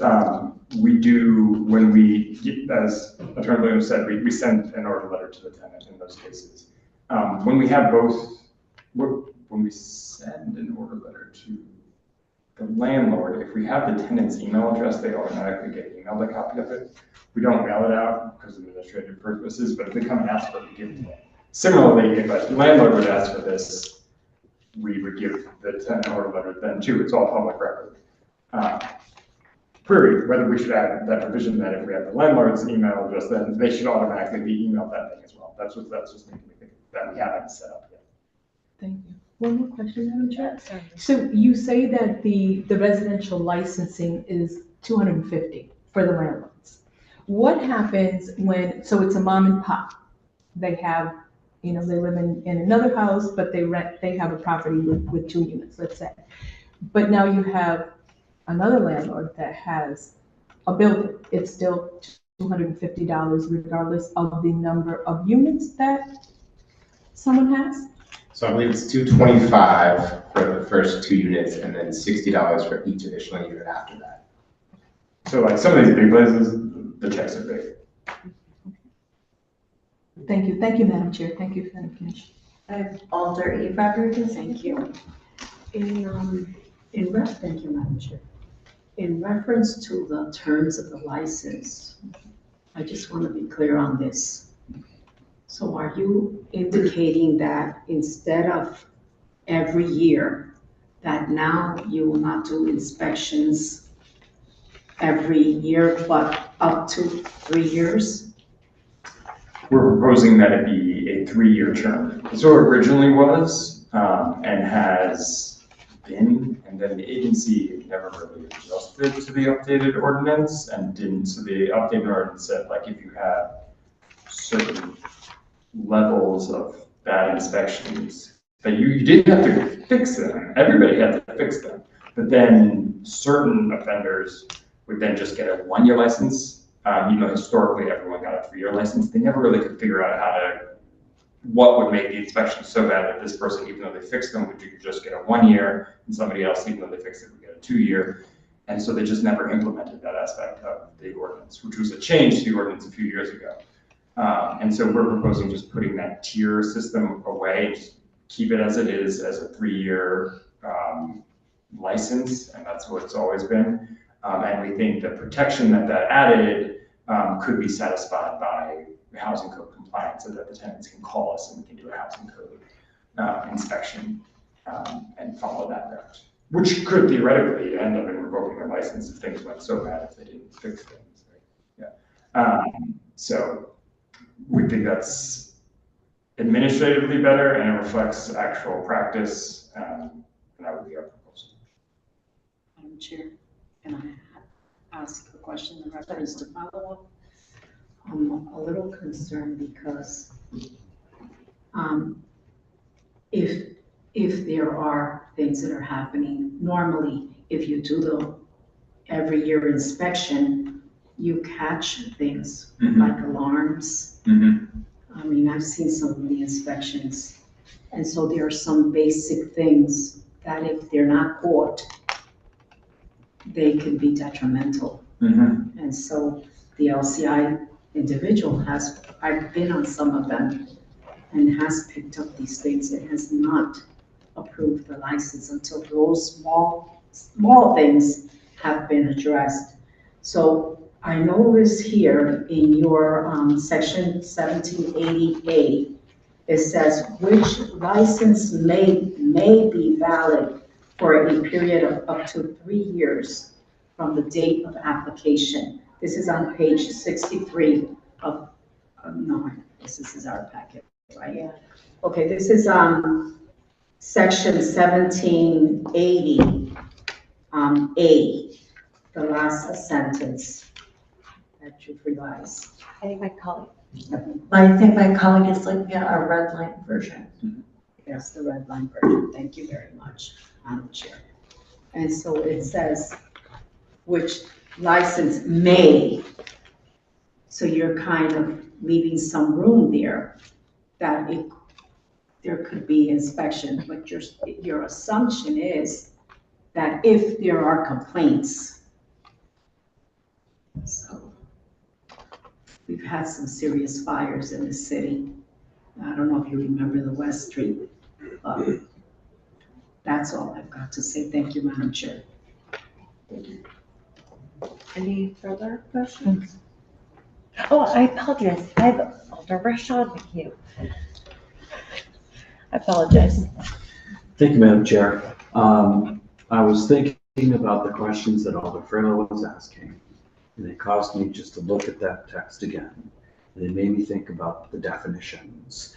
And so I have questions around some definitions, right? Because in the definitions, there's a difference between a rooming, a dwelling unit. A dwelling unit basically has a place to sleep, a place to eat, and a place to cook. A rooming unit doesn't have a place to cook and a place to eat, right? And so, and a dwelling has at least one, it's set up for at least one per person or family to reside and to do those things, right? But a dwelling might have multiple units, each of which is able to support someone sleeping, eating, cooking, right? But it's not necessarily the case that either or both of those units will be rented.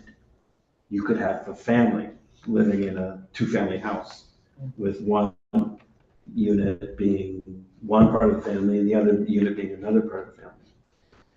What makes it a rental unit is that it's being rented out, right? So one of the things that I didn't understand is I saw in the definition of a rental property, but I didn't see a definition for residential, let's see, hold on a second. I'm getting my pages mixed up. There's a definition of residential rental license, of course. There's a residential rental property, although that definition doesn't say anything about whether or not those units are being rented out or intended to be rented out, which I think maybe they should. But then there's no definition of residential rental unit, which is specifically part of what was confusing, because if someone lives in a unit and owns the property, and then 2 or fewer rental units would be in addition to the one the person's living in, that dwelling would have 3. Mm-hmm. One is where the person owns the big place and lives, and then there's 2 other rental units. But they could be 2 other dwelling units, but they may not be rented. So part of what I'm getting around here is, do we want to create a definition of residential rental unit? Do we want to tweak the residential rental property definition to include some mention of units to be rented? Just because there's multiple dwelling units doesn't mean it's a residential rental property. Because what if they're not renting any, and not just that they're vacant because they haven't found something, but because they never rent them out. Because I own both units, and my sister and her family live there, and I live here, or my ex-wife lives there, and we split the kids between, you could have all sorts of arrangements where there's more than one dwelling unit, but it's not a residential property, rental property, because not renting it out. So this may address your concern, it may not, but in 1774, which is where we, you know, the requirement that we say to have a license, 1774 When you says. first said 1774, I was gonna say, like, that's a long time ago. Continue back. Oh, section 1774. 1774. Okay, so the violation is for renting / operating. That's just the way it was written. So you're only in violation if you are renting / operating. As I look at that, we could change that language, but renting, operating a residential rental property. So the proper definition is just for like the type of building, like how many units, like a building with multiple units, or if it's owner occupied, 3 or more units. But then either way, excuse me, my voice is down. Either way, the actual violation is only if you are renting the property, the unit, the property. I would not be opposed to adding that definition. You have actually struck on something that has been a repeated headache in our office. Really? This is a thing that actually occurs. And our policy is that if you're not renting the unit, then it's not a rented unit, and so you don't have to pay for that unit. But that was not always the policies or my understanding. And so, but when we looked at how it was written, it just seemed like your conclusion is the same conclusion that we drew as well. And so what we do is we inspect to see that's true. Like we had somebody who had a 4-family, and he lived in one, and his wife, maybe slightly separated wife, lived in another, and the other 2 were vacant.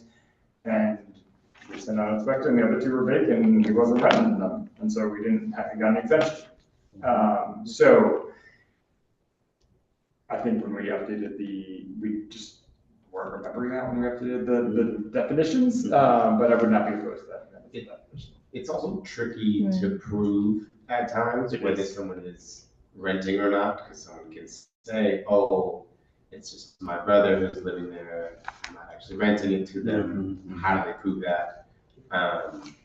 Sometimes people can't actually show and prove that to us, but oftentimes people will end up just paying for the license.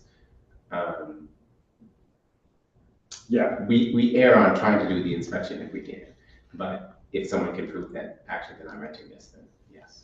So a definition would be helpful. I would agree with that.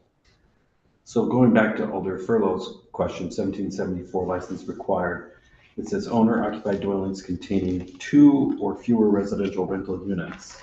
If we had a definition of residential rental units as units that are being rented out or operated as such, then that would not include the person who owns the place, because his unit is not a rental unit. His unit is his unit. It's an owned thing, right? That's the distinguish, like, you could have a situation where there's multiple things going on in one building. You are absolutely correct. Okay. Or you could also just say 1 or 2 rental units in addition to the unit that the owner is occupying. We could, That's yes. like more plain language. 2 or fewer, like, there's not much fewer than 2. Right. Unless you go into like 2 1/4 and 2. Then okay. But to be clear, if it's owner occupied and there are 2 additional, like if it's a 3-family owner occupied, then they do need to be licensed. It's 2 or fewer rental units. Okay, all right. We just want to make sure that we're not including the unit that the owner is occupying, because that's not a rental. Right, we're not including that. Right, we should have a definition where the rental units is like, part of the definition is that those units are being rented or intended to be rented, right? We don't have a definition for those, for residential rental unit. We have a definition for dwelling unit, but that's a slightly more generic term. Okay, one more question, Madam Chair. In our packets, we have a version of this document that has a lot of red lines, and that's what you submitted, showing the existing ordinance plus your changes. We have also gotten a version that accepts all the red line changes The clean version. and then has blue changes. You're aware of that version? This might be the changes that I sent last. I think they are. So they include, There's really just a few changes. here we go, instead of residential rental units, it's dwelling units. Right, so I made that change, but You might know you it. might not want to keep that. I don't I think made that- that change just for clarity. I think I did that because I realized there was no definition of residential rental units. I think that's why I did that. Right, so I think we might find a different solution. But, so one thing it does is it adds whereas clauses to the resolution, right? It talks about sober houses, right? So those blue edits, you suggested them. You're cool with them because you suggested them, Yes, although we may have just identified one that we might be different. that's correct. Okay, thank you, Madam Chair. Thank you, Alder. Any other questions from the committee? I have just one more. Alder E. Rodriguez. In follow-up again to section 1780, the term of license, did you consider the number of units or rooms rented when you establish, again, the 3-year criteria of the application, provided they meet all they pass the initial inspection as required and so forth?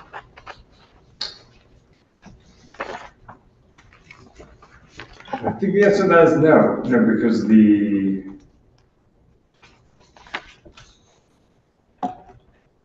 for the length of the term, is that what you're asking Alder Rodriguez? Before you do the next inspection? Yeah, no, because what had historically been done was that they were just blanket 3 years for every type of property, and that's what we're continuing with. Thank you, Madam Chair. Any additional questions from the committee? Seeing none, thank you for your presentation, and we will open it up for public comment. So is there anyone present wishing to testify on this item or speaking specifically about the processes for residency licensing? For a second time, are there any members of the public present wishing to testify on this item? And for a third time, are there any members of the public present wishing to testify on this item? Seeing, Alder Front. Madam Chair, since no one is coming for the third time that you called, I would recommend that we take a 10-minute break because we have 2 more items to hear. And I need to unlock my brain. Absolutely. We'll take a 10-minute recess.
Yeah, I think you got better.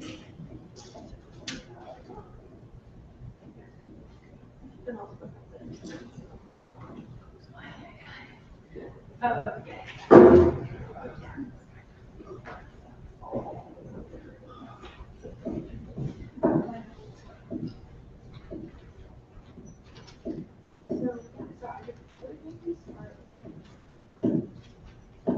You don't have to do this way, but I'm very kind of simple way to structure something like this where you start out with sort of more where the emotional stakes or where the stakes of this issue and then go into the alter community.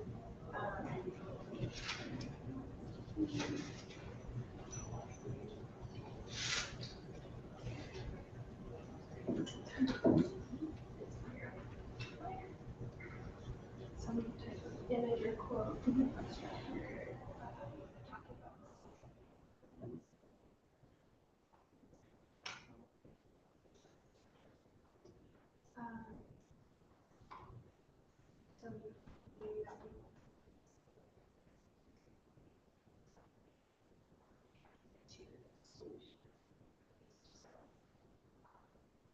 maybe that would that's not true. My this validates true. Consequences more than and then like sentence 30 I'm not basically just saying this committee, the legislation committee met all on Tuesday night and you know they debated you ended with House of vote in that and discussion I think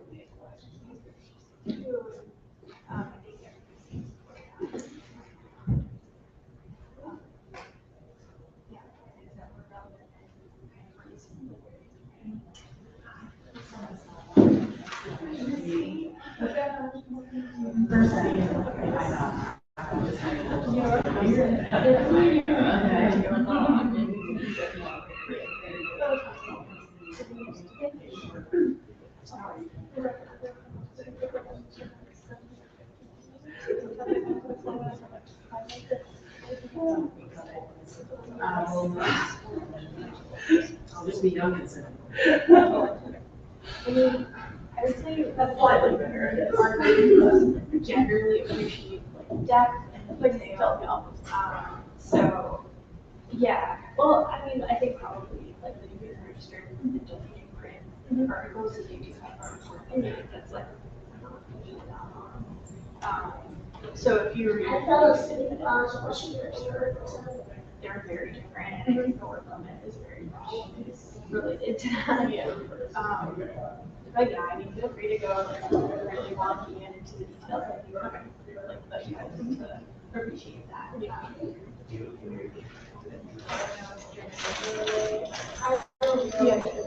yeah. So like we can always bring it up that way or with photos.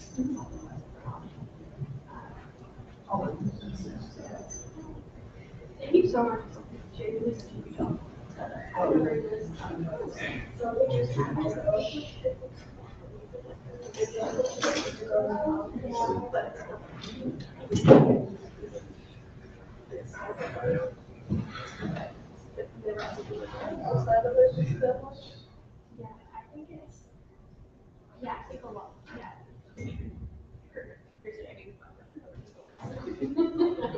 For sure.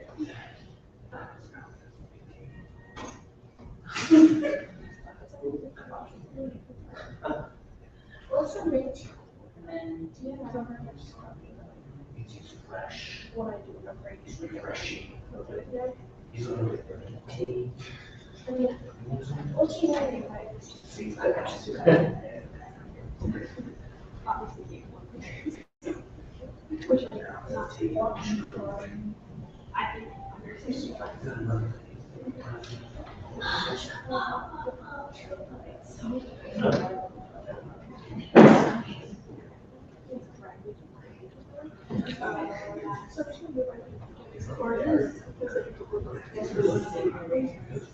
I mean, this is like, yeah, this is like.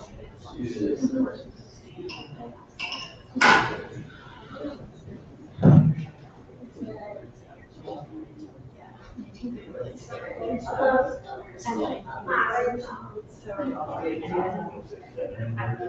I just went to see the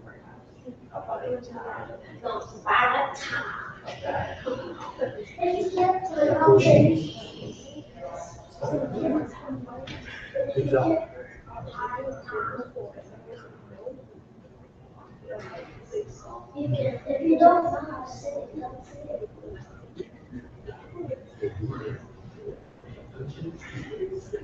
yeah.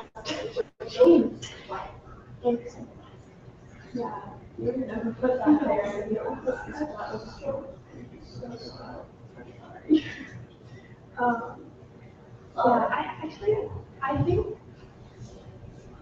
I think this might be like, I don't know, I don't think this is a universal experience. I found for Marshall's in English, nice, compared to what I was expecting, which was very good, which is what I was prepared for. But yeah, it's also at the standard for research, so I think this is good.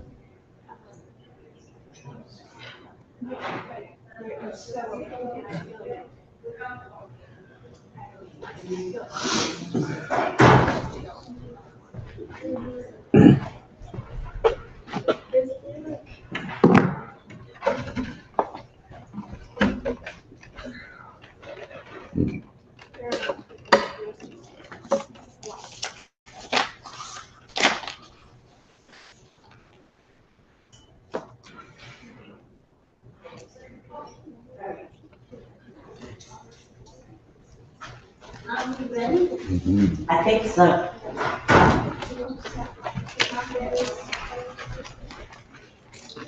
So it's a little bit more complicated than I was remembering. Property dwelling units are Section 8 units whose vouchers are administered by the housing or into communities and residential. So in Section 8, whose vouchers are administered. So dwellings owned and operated by housing authority, condos in Section 8 units are administered by. So I think I'll explain that better.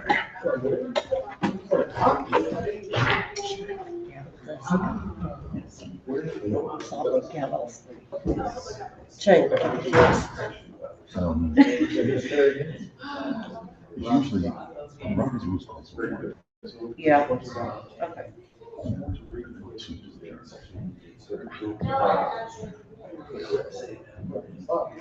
Say it in English now. Well, so. Okay.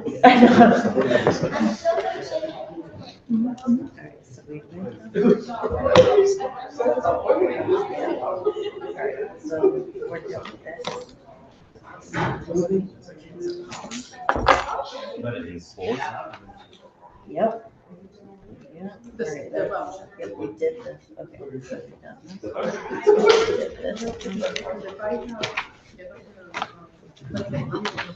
we done And I live in a different one, then I'm exempt. Well, Kinda, sorta. We'll figure it. If I gotta pay, you gotta pay. I made, Madam Chair, they're going to put me under 4 of 3 other items at BZA, so I may have to go to this. Number 7. okay. We have, the police, we had a sale mark. kids are in your area. They're back again after being told no a year ago that we don't want them open 24 hours. In fact, they chose a different program. Oh, so maybe, and I want to hear this anti-blight because, ooh. All right, ready? Yes, ma'am. These are my houses. All right, thank you so much for allowing us this recess. We are going to resume our agenda. So we will be moving on to item number 3, ordinance amendment, updating the processes for anti-blight. Welcome back. If you'd please state your names and addresses for the record once more, and then please proceed to your presentation. Good evening, Alders. Thank you for having us. I am Liam Brennan, the Executive Director of the Livable City Initiative. I reside at 28 Elmwood Road in the Connecticut. And I am Sinclair Williams, Assistant Corporation Counsel, residing at 380 Maple Street, Camden, Connecticut.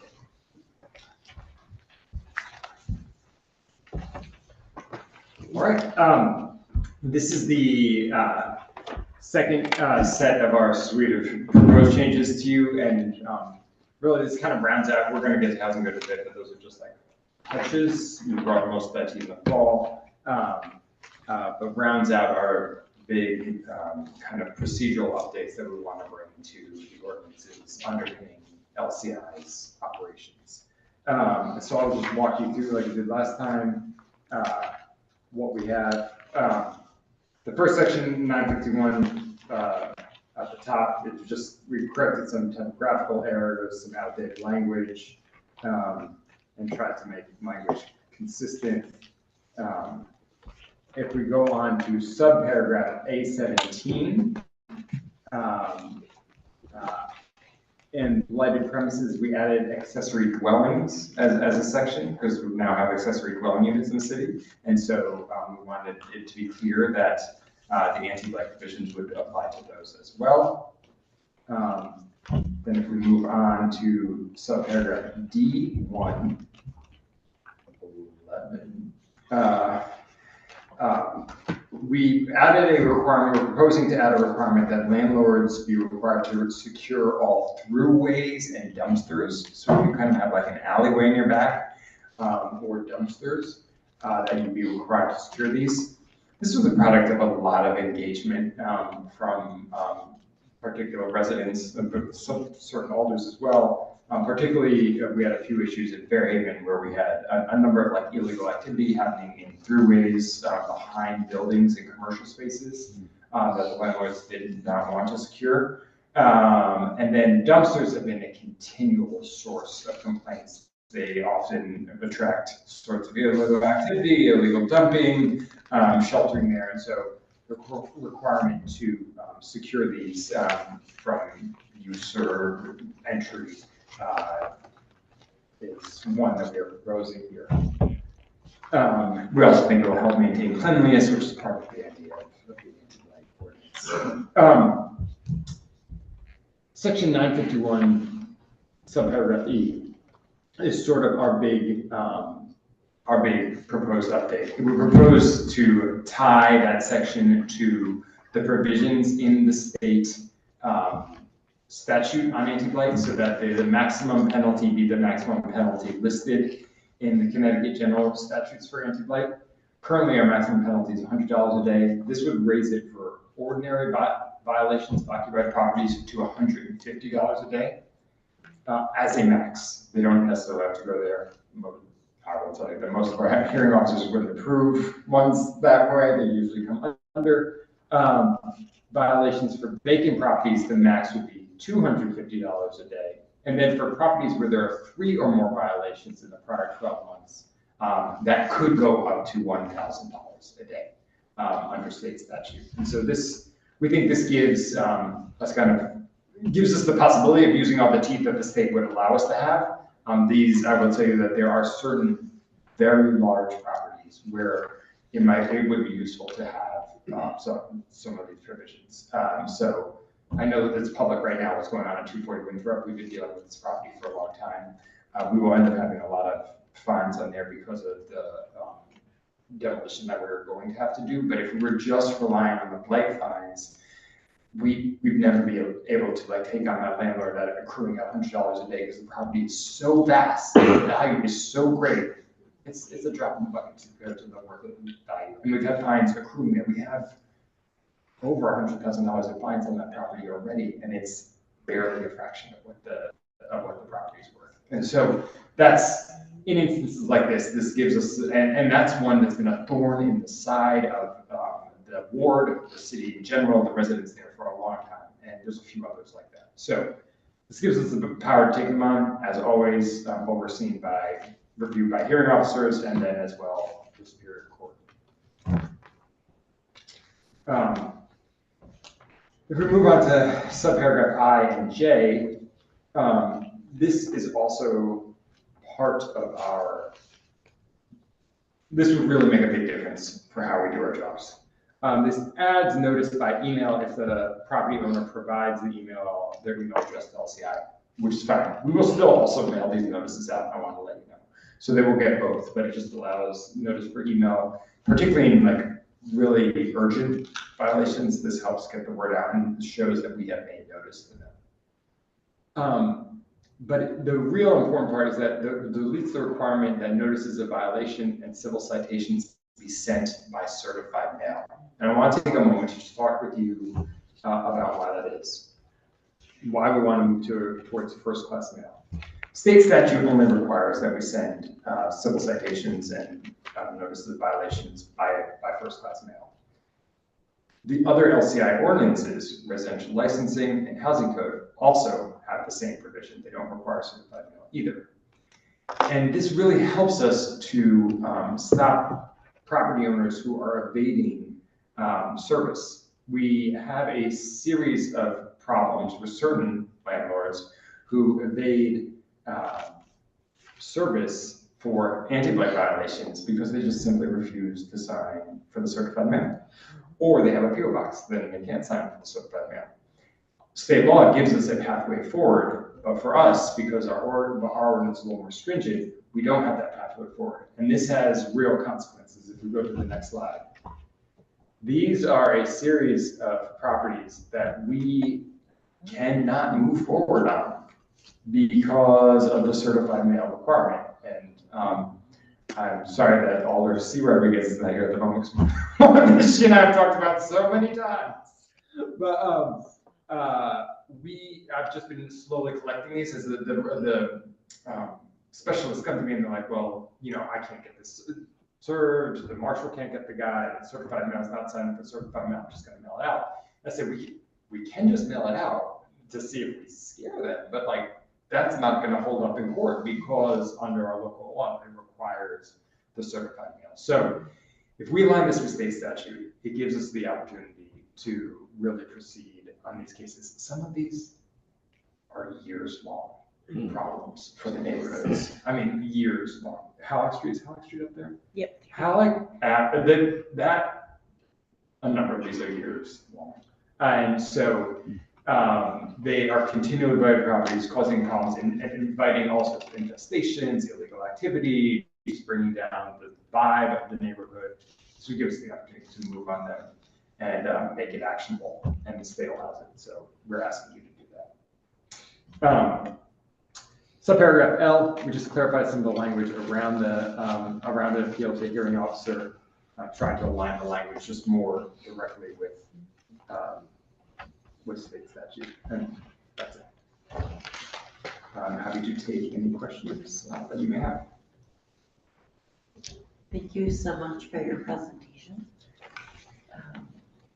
Just a comment that it's kind of staggering to think that there are 18 separate properties that you have, because of the requirement for certified mail, that you just have not been, you're unable to do your work, and thus that impacts our residents negatively, right?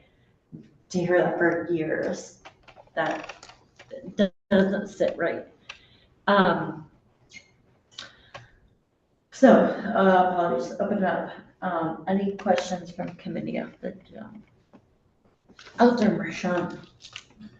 Thank you, Madam Chair. Thank you again for your presentation. I'm going to go right to what you discussed most recently, the certified mail issue. I'm just looking at the language that this is subsection I, correct? Notice of violation, let's see. I think it's I and J, yes. I and J, okay. It's I is notice of violation and J is solicitation. This is one where I made a last minute change as well. Okay, ooh. So what did that last minute change do? Because maybe that just. There's a difference between I and J because we originally said for both of them, we can mail it pursuant to state statute. And then I realized that the state statute is only talking about the citations, not the notice of violations. So I just took the language from the state statute, which is we can send it to the address on file with the state tax assessor. And I put that into the notice of violation. Okay, great. So that addresses some of what I was going to ask.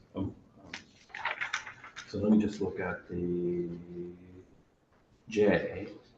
The citation shall be served upon the owner pursuant to Connecticut General Statute, etc. Or if the property owner has provided an email address to the LCI, you wouldn't want to say it may be mailed to the owner. But so here's my thing, it's an or. But I think I heard you say that your practical policy will be both. I kind of have the feeling that we ought to make it required that you send it in writing. And then, period, the LCI may also email, in addition, the LCI may email the notice of the citation to the owner if the owner's email address is on record. Because when you say or, it's one or the other. But I think my gut tells me that you probably ought to require that it be sent in writing. That doesn't stop you from also sending it by email. But if you say or, then you don't have to send it in writing. You can just send it by email. Now, maybe there's an advantage to that I'm not thinking about. I want you to be able to send it by email, but I also kind of feel like you ought to have to send it by writing. So think about one moment. Yes.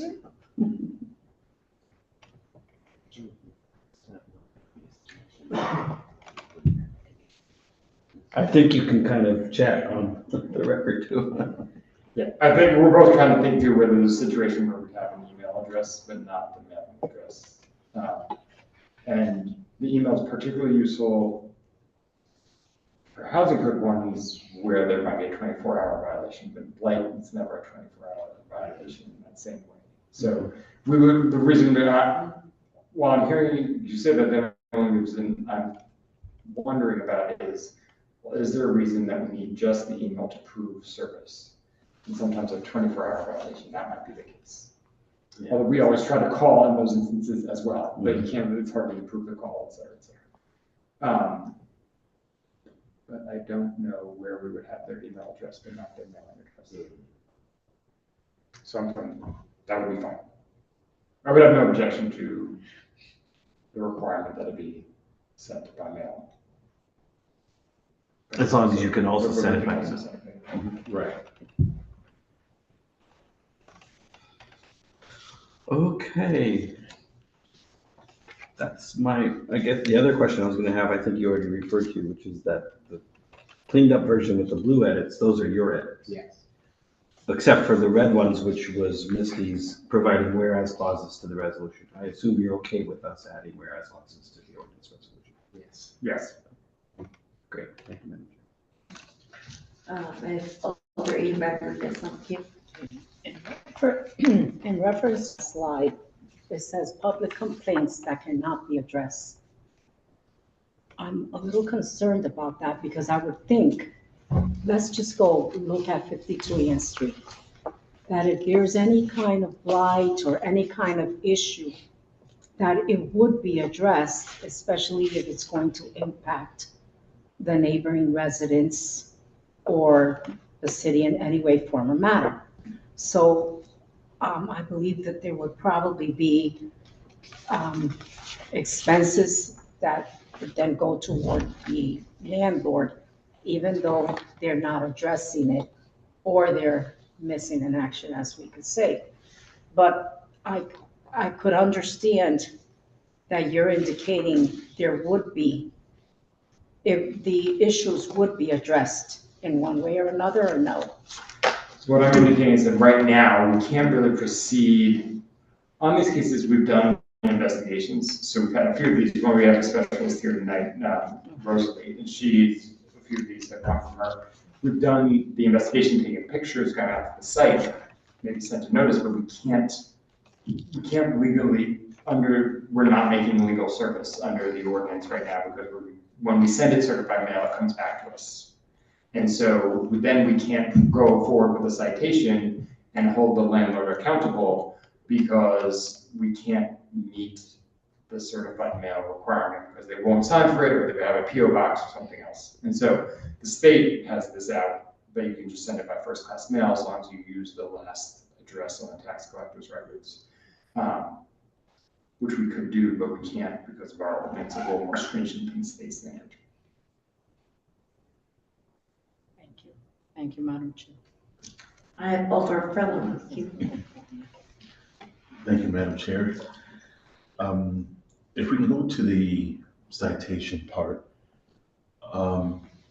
there's a number of fines from 150 to 50,000 that are at the, who's giving these fines? What's their title? The hearing officer? The hearing officer. What criteria are they using, since they don't have to go, it can be up to, it doesn't say that though, right? It says per day, it doesn't say up to. Yeah, but it is up to, it is up to. I can speak to this. So, yeah, their criteria. Yeah, they kind of take in all the circumstances. Generally speaking, it depends on, if we're having a hearing where the property owner is showing up, then it's informal, it's a negotiation, it's a conversation. And if they're showing up, especially if they're responding to the first notices and a conversation with us, we're generally not looking for any fine at all. The other opposite end of the spectrum is when we have no contact with them whatsoever, which is more common in housing code. Usually we have some sort of contact for the landlord, the tenant, we have some contact with them, they come to the hearing. But for blight, sometimes we literally have no contact with the property owner. They might be out of state, out of the country. We had one that was out of the country. And so if we have no contact with them at all, we ask for the maximum fine to get their attention. Then there's everything in between, right? So maybe they were slow to make the repairs, slow to get things done, but they got things done eventually. We might say, okay, we'll ask for half. We'll say, half of what the maximum is, or a quarter, or 75% of the maximum. It kind of depends on the situation. And they're usually looking at okay, how much was this person ignoring the city, and how much was this person trying to get in compliance? They just took a long time. Would it also be specific, Attorney Williams, the kind of severity sometimes too? I feel like some of them, right? Yep. Some of the hearing officers also think about the severity of what it is. So if you have dilapidated porches falling off the side of the house, maybe they're giving a higher fine, close to the maximum. If it's just chipping paint and high grass, they might go for, Pictures are worth a lot. Yeah. So is that the discretion of the hearing officer? They're trying to use good judgment. Yeah. Based on past practices, current practices. And goals, I think the goals of the ordinance, trying to think of what are we going for here? And which we stress, we're going for compliance. Then but the compliance here is to keep the neighborhoods in good condition, and then each property good for the neighboring, everybody has to live around it. And so they would think, I think, my interpretation of what I've seen them do is grass is annoying, but it's not the biggest thing. Falling apart building, more dangerous, brings down the whole feel of the neighborhood in general more. So they might take that more seriously. And it depends on what neighborhood it is, right? Because if it's in some neighborhoods and there's tall grass, that would be an issue. Mm-hmm. So they would try to use good judgment across the whole city, and not prejudice depending on what neighborhood it is, because if you're going into a neighborhood that's not quite as well kept, I hope that they would say, you're going to get fined for not cutting your grass. Yeah. No, the same as we would in I won't name the neighborhood. Yeah. Anyway, and my last question, and no, and that just flew out of my head again, Madam Chair, and it was a really good question. Oh, if they don't pay, I'm just wondering, what is the percentage, approximately, do you know the percentage of those that actually do pay these fines, or, and how many are actually liens on properties that will just stay there until the person sells or needs a loan? I don't know the percentage of. It's higher for blight that don't pay, but I don't know what the number. Yeah, don't know. But then a number of them later on end up and we end up often agreeing to some sort of negotiated settlement afterward, but they want to sell the property, or there's a number of releases that end up coming through the blight area, but. My concern with blight, and it's been kind of historic, before your time, Director Brennan, is that when a building or property is blighted and the person sells it, then the blight fees are forgiven because they want to get the building sold. And then the cycle starts again because they're bought by another person or another entity that doesn't care for the property. And it just starts again. And so I know of one in my ward that it was $40,000 and it was forgiven. And I was heated over it because I knew who was buying it. So maybe I'm putting more of a bug in your ear than asking a question, but I am concerned. Is that something you'll be able to track before I ask our chair to, would you be able to track what the percentage is of blight that is actually paid and has not turned into a lien? Is that something that you can easily track? I think going forward, we will be very easily tracking the historic ones. I'm not so sure. There's a long list, and I've been going through it. I think we've had actually had a conversation with a certain property that I've investigated. And so filtering how many of those are active, really good, it's not all really clear. So going forward, we will be able to track that, and we are tracking these fines like a lot easier in real time. We can see what they are in real time, like how high they've gotten. The historic stuff, I don't know. Because we also had the issue, there were a few years where we were, this very well, not getting them properly final assessed at the last moment. Attorney Williams has come up with a very good way to address some historic ones there, which we think we might be able to recoup some of those old assessments. But at the same time, we have to make sure they haven't been released in the meantime, and so that's what it's time to track down. It might be good, Madam Chair, if we can get a report within 3 months to see where this is after the passage of this, should this pass, then to see where this is, since we are increasing the fines considerably. Then it might be good to get in 3 months and see where we are. Colleague, just, Through you, Madam Chair. certainly, just a point of clarification, which one to see within 3 months? I would like to see within 3 months the amount of fines that are actually being paid, a percentage of fines that are being paid compared to fines that are actually turned into liens on properties. From what start date? Assuming the passage of this will go through after its passage moving forward, because it would include these higher rates. I won't ask you to be burdened for things that were before your time. 1774. And you indicated or forgiven.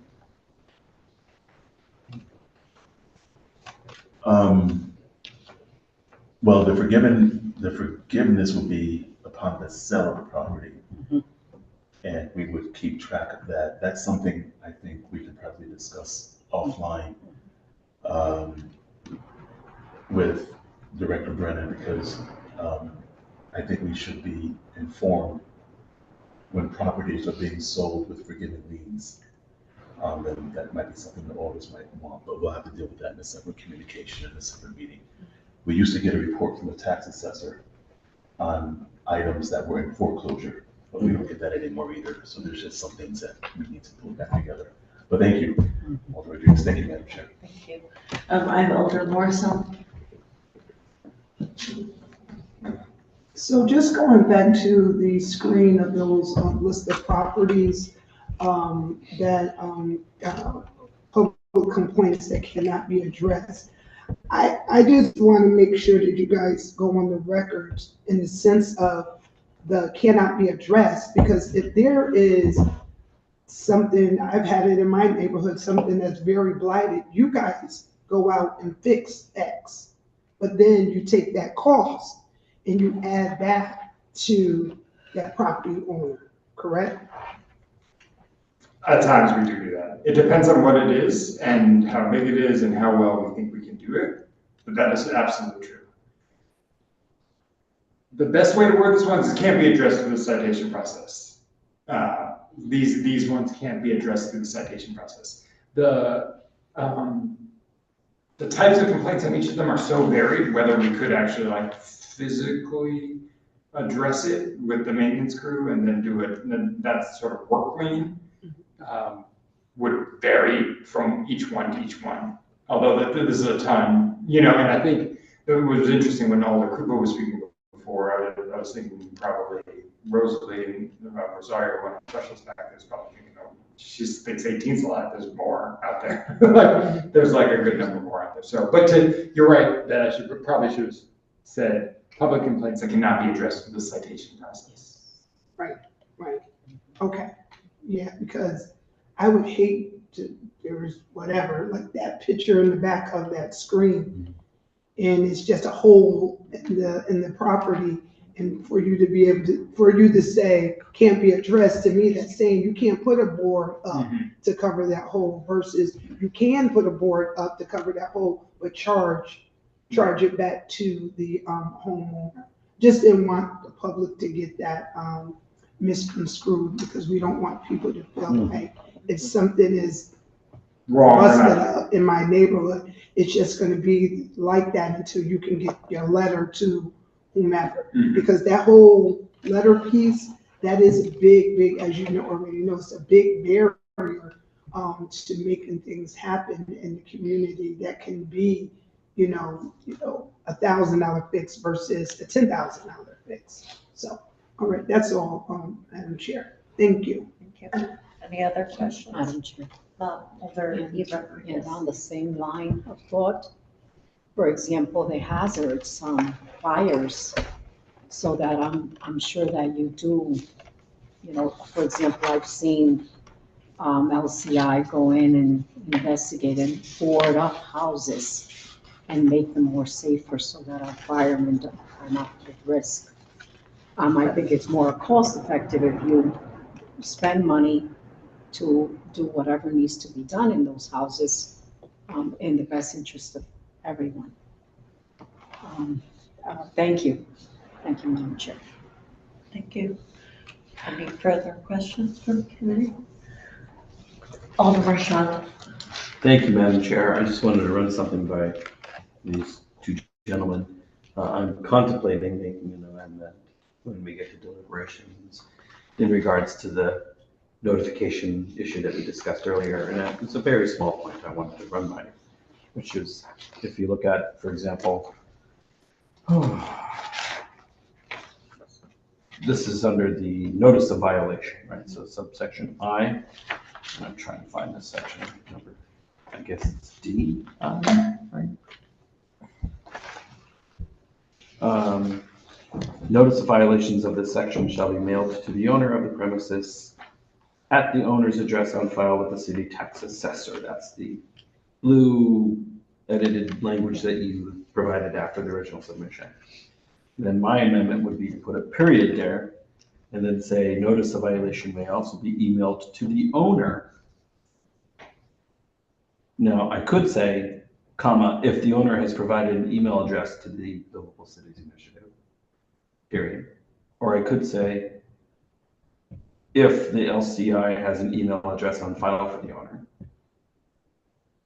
You might not think they're very different, but maybe you got the email address, not from the owner, but from the tenant. So, and it's just echoes like having the physical address on file. So my instinct would be the latter. Notice of violation may also be emailed to the owner, comma, or if the LCI has an email address on file for the owner. Does that seem fine? That's Or do we even need fine. The language of, provided, email address provided by the owner, Is that important? is a little stronger because then we're saying the owner himself gave us this email address. Okay. Now, Because this is like For a channel blight. for formally notifying somebody of a right. I mean, blight, we're just less likely to have an email address, to be honest. But it's good to have this uniform with the other solutions, so. So you would prefer, I'm sorry, you go ahead. Yeah, I think I would honestly keep it more general, just to say that it may be emailed to the owner is probably the best way to put it, because again, we're gonna be mailing it. But it's just strongest to get to the hearing and say, we mailed it to them.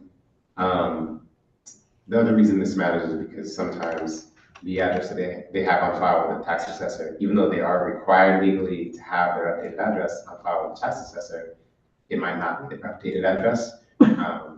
And so it's helpful to be able to say to the hearing officer, yes, we mailed to this address. We actually don't think they got it there because that address is a vacant property. But we also sent it to this email address and we do think that they got it there. So that's why it's helpful to do both and to have both. And I think that in practical situations, sometimes we do get the email address from other places and not just from the owner. And that's all evidence we can present to the hearing officer and they can make a call. And it's interesting, yeah, they don't want to sign off on things unless they think the person actually got notice, which is a good thing. And so I'd rather leave it more just that it may be emailed to the owner. Period, without the rest. Yeah. Sounds good. Thank you very much. Thank you, Madam Chair. Any further questions? All right, seeing none, we're gonna, thank you so much for your presentation. Don't go too far. I think you're next on our agenda, but I'm gonna open it up and ask if there are any members of the public present wishing to testify on this item. You feel free to stay. Are there any members of the public here wishing to testify on this item? And for a third time, are there any members of the public present wishing to testify on this item? Seeing none, we are going to move to our last item on our agenda for the evening. An ordinance amendment updating the processes for rooming houses and receiverships. So thank you for being back again. Before else, if you please state your names and addresses for the record, and please move into your presentation. Thank you. Good evening once again. My name is Sinclair Williams, Assistant Corporation Counsel, and I reside at 380 Mather Street, Hampton, Connecticut. Good evening again, I'm Liam Brennan, the Executive Director of the Livable City Initiative, and I reside at 28 Elmwood Road, Connecticut. Please proceed. So, last but not least, and my voice will make it through this presentation, these are proposed changes to the New Haven Housing Code, but it's really just the end of the Housing Code, which is the section on rooming houses, and then a section on receivership. So starting paragraph 401, this is the section of the Housing Code that deals with rooming house permits.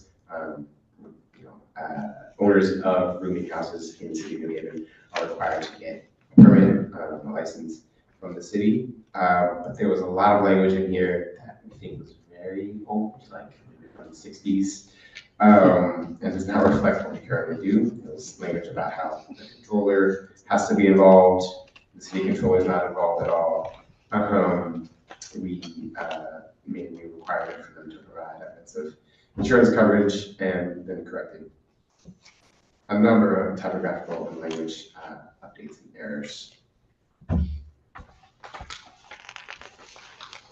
Next, paragraph 402, the ordinance again from the 60s was saying that if you are denied a rooming house permit, you would appeal to the Board of Code Appeals. That board does not exist, so we are now going to have them appeal to hearing officers that are appointed by the mayor under our other ordinances. And we correct all those references to refer to the part of the housing code that has that new hearing officer process. This is a very live issue for us right now. There's properties right now where the city actually wants to possibly revoke and deny some rooming house permits, but we cannot do so because those individuals would have a right to appeal, and there's no one for them to appeal to, so then they can sue the city and we would lose, which is why we're fixing this. So paragraphs 403 to 414, a lot more typographical updates. I believe these are, just to remind myself what these are.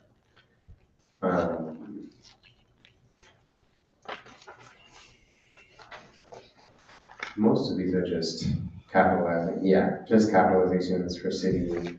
There was also, throughout all three of these, there was changes of pronouns to reflect the city charter, changes and updates. And then we get to paragraph 500, which is where we get more and more interesting and also boring, really. But these are updates to reflect, so paragraph 500 and onwards is all about LCI's power to go to court and get a receiver appointed to receive rent and manage and fix a property. These ordinances are based on state statutes. The state statutes that they were based on have changed, so they were referencing these decades-old state statutes. We're updating it to reference the current state statutes, and again, deleting some committees that don't exist anymore, the development administrator, things that don't actually exist, and making it in line with actual practice. Paragraph 501, just updating the name as Superior Court, and then again, changing the statute reference. Same for paragraph 502, and same for paragraph 503 as well. Same thing for paragraphs 504, 506, 507. In paragraph 506, one thing that was, just making it so that all this determination will not just be made by the director of LCI.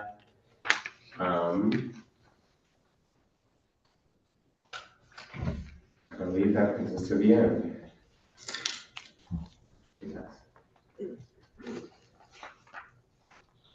With that, happy to take any questions. We'll take any questions. Thank you for your presentation. Are there any, Alderman Marchand? Thank you, Madam Chair. Paragraph 502, the application shall be made to the Superior Court. And then I think it continues in accordance with Connecticut General Statutes. That's correct. I just don't see the word in, but I'm sure that's supposed to be in there. So you got rid of all the information about what should be included, presumably because the statute covers it? Yes. And it doesn't need to be repeated here? Exactly.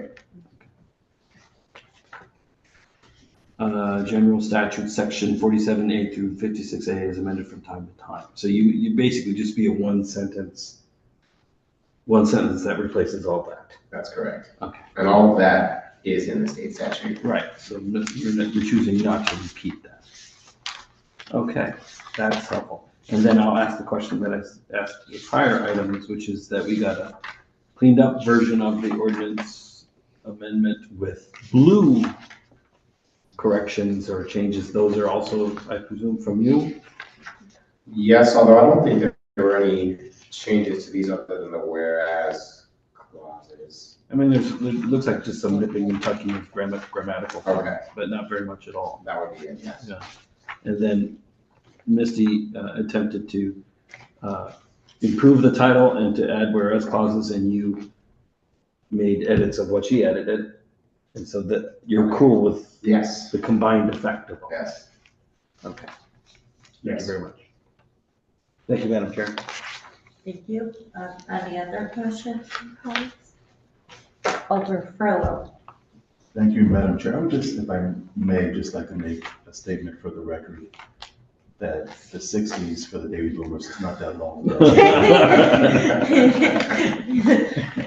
For our young colleagues. Thank you, Madam Chair. Thank you, Alder. Any other questions? Alder Rodriguez. I don't see here what happens if a rooming house, quote, that has not gone through the proper channels for the permits and the requirements. What happens to a building like this?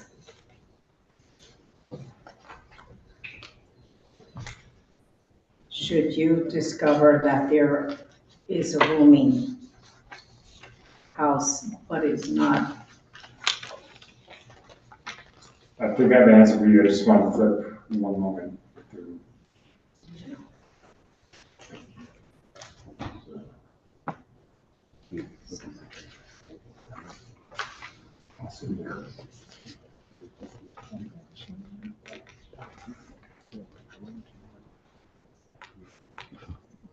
Madam Chair, just a point of order, because we're in a public hearing, you have to say everything on record. Okay. Yeah, I'm sorry. That's totally fine.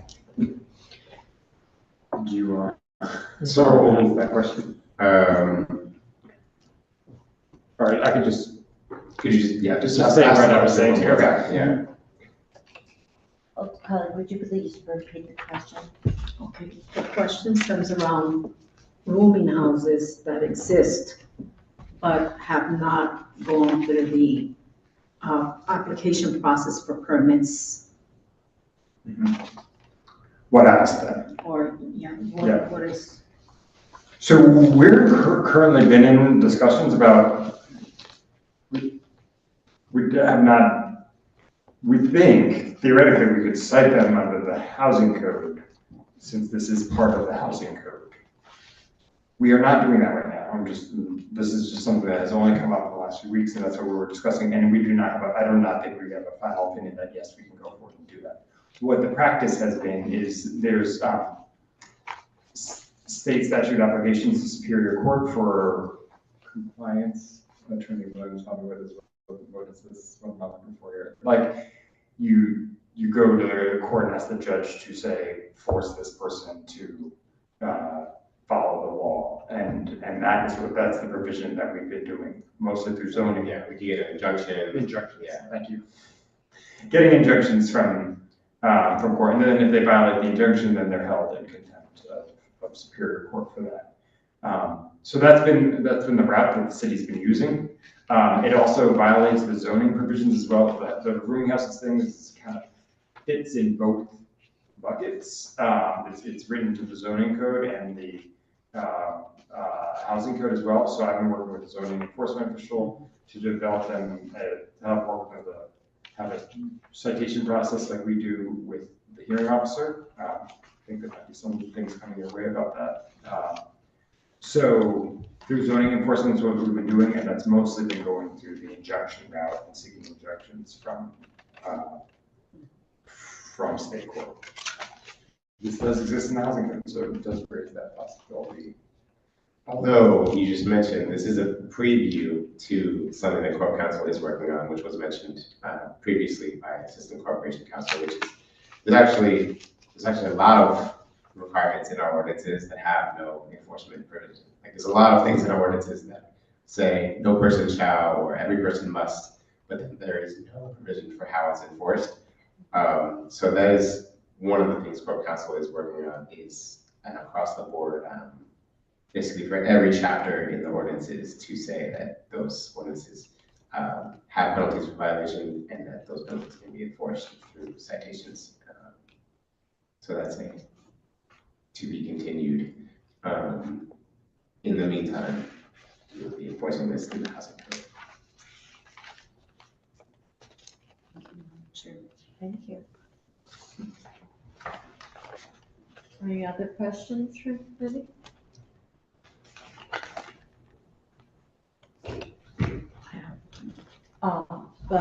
Alder Ebert. Thank you.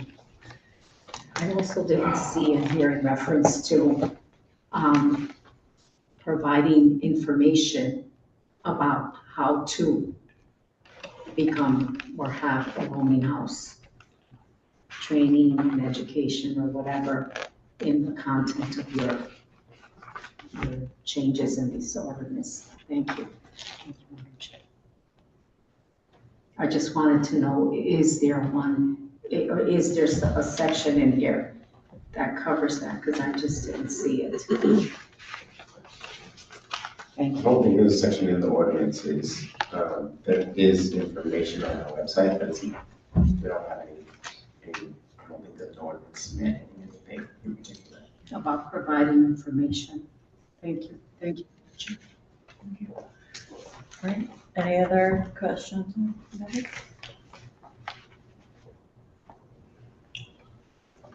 Yes, yes. Alder Berlin. I've just been reading this over, thank you, Madam Chair. Of course. I've just been reading this over and over, just trying to make a little bit of sense out of it. And I think it's a very important part. It is page 109, perhaps. It's G, effects on neighborhood. Could you state the paragraph? Under F, conditions. G, no, let's see. I'm using my iPad, so it's a little. One of the 400s. Oh, I think it's under, I think it's 401 AG. Okay, 401 yes, yes. 400, yes, 401 G, yes.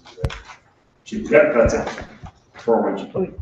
Effect on neighborhood. Before the issuer may issue a permit, the police chief or their designee will make a written finding as to whether the permitted activity will have a negative impact on accepted community standards concerning public health, safety, or welfare of neighborhood residents.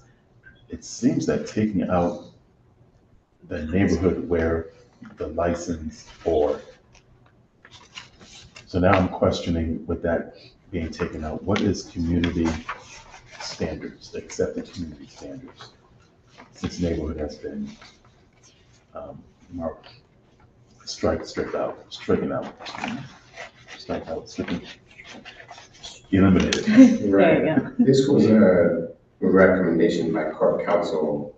I believe, if I'm not mistaken, this was a recommendation, but the emphasis was really just on them making a written finding, not on the, not to take out the word neighborhood, but just rather than just saying that they would investigate, to say more specifically that they would make a written finding. And, you know, they, depending on the situation, in some situations we're dealing with right now, sometimes there's complaints, there's calls for police service.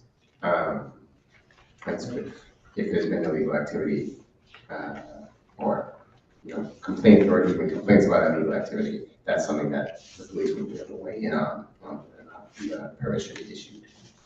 I'm just not sure why the neighborhood where the license is stricken out. It seems that it should remain there. So I think, I don't know, if I were to read the original version, it seemed a little strange to me. Before the issuer may issue a permit, the police chief or the designee will investigate the neighborhood where the license or permitted activity is conducted. I don't think we want the police to be investigating the neighborhood. I don't think it really matters the neighborhood in that sense. What matters is like that they make a finding that the activity will have a positive or will not have a negative effect on the neighborhood. Does that make sense? It does. It would make sense if it didn't say accepted community standards. That's the part that just doesn't make sense. So he's gonna do, the police chief, their designee, will do an investigation, or will do a written finding based on what?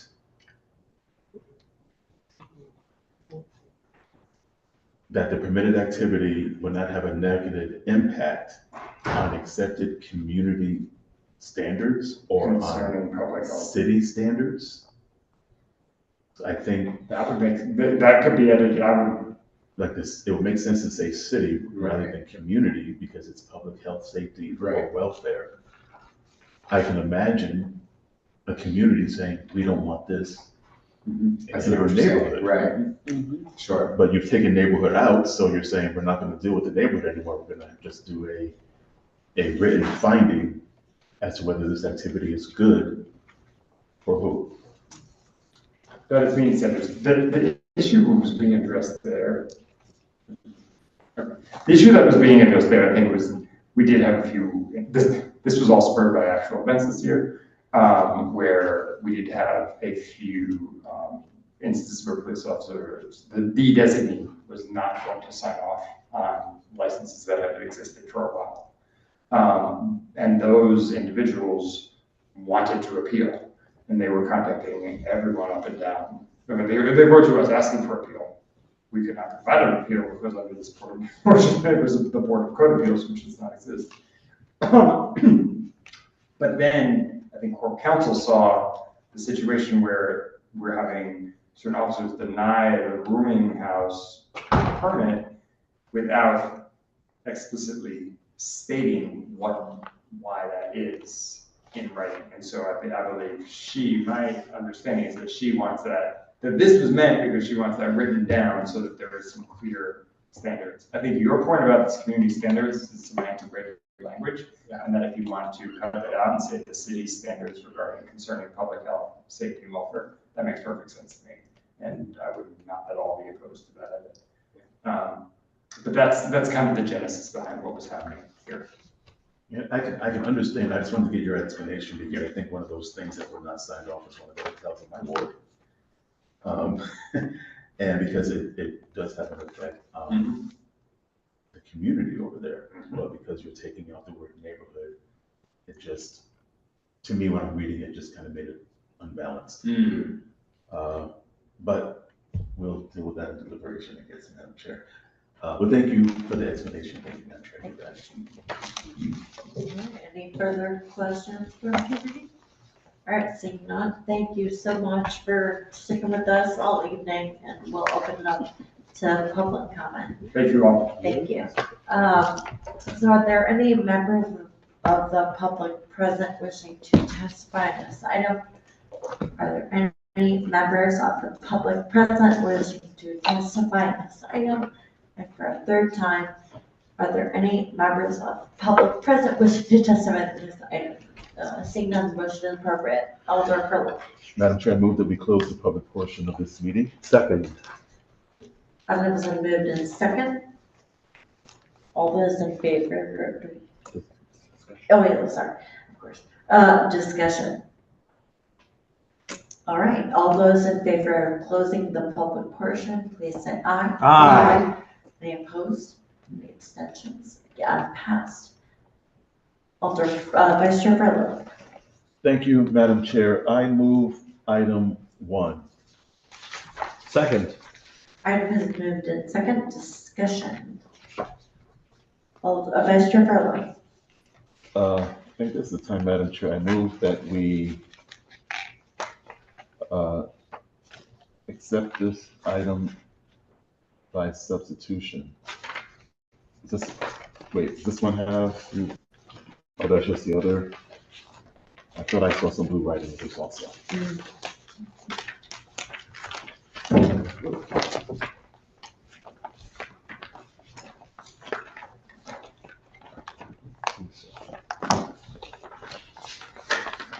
If there's no blue writing, Madam Chair, and no one seconds it, then it just fails. And I don't have to withdraw it that way. Oh, I'm looking at this. Oh, okay, yeah, the things. All right. Yeah. I'll be polite, Madam Chair, I withdraw the motion. All right, motion has been withdrawn. So we're free, so back to discussion. He withdrew his motion to Right. amend by substitution. That's right, So we're back thank to the you, item. thank you. All right, so we're back to there. Discussion on the item. Alder Marchand. Madam Chair, I move that we amend this item by replacing the words "the appointing official" with the words "the mayor" in the places where it appears, including on page 27 of our packet, section 29-153. That is my motion to amend. Second. The amendment has been moved and second. Discussion on the amendment. Alder Marchand. I think it's just prudent not to use a more generic term when in fact in the city we know who's going to make these appointments, which is the mayor, and that's consistent with verbiage elsewhere in our ordinance. And I encourage colleagues to vote yes on this amendment. Thank you, Alder Marchand. Any further discussion?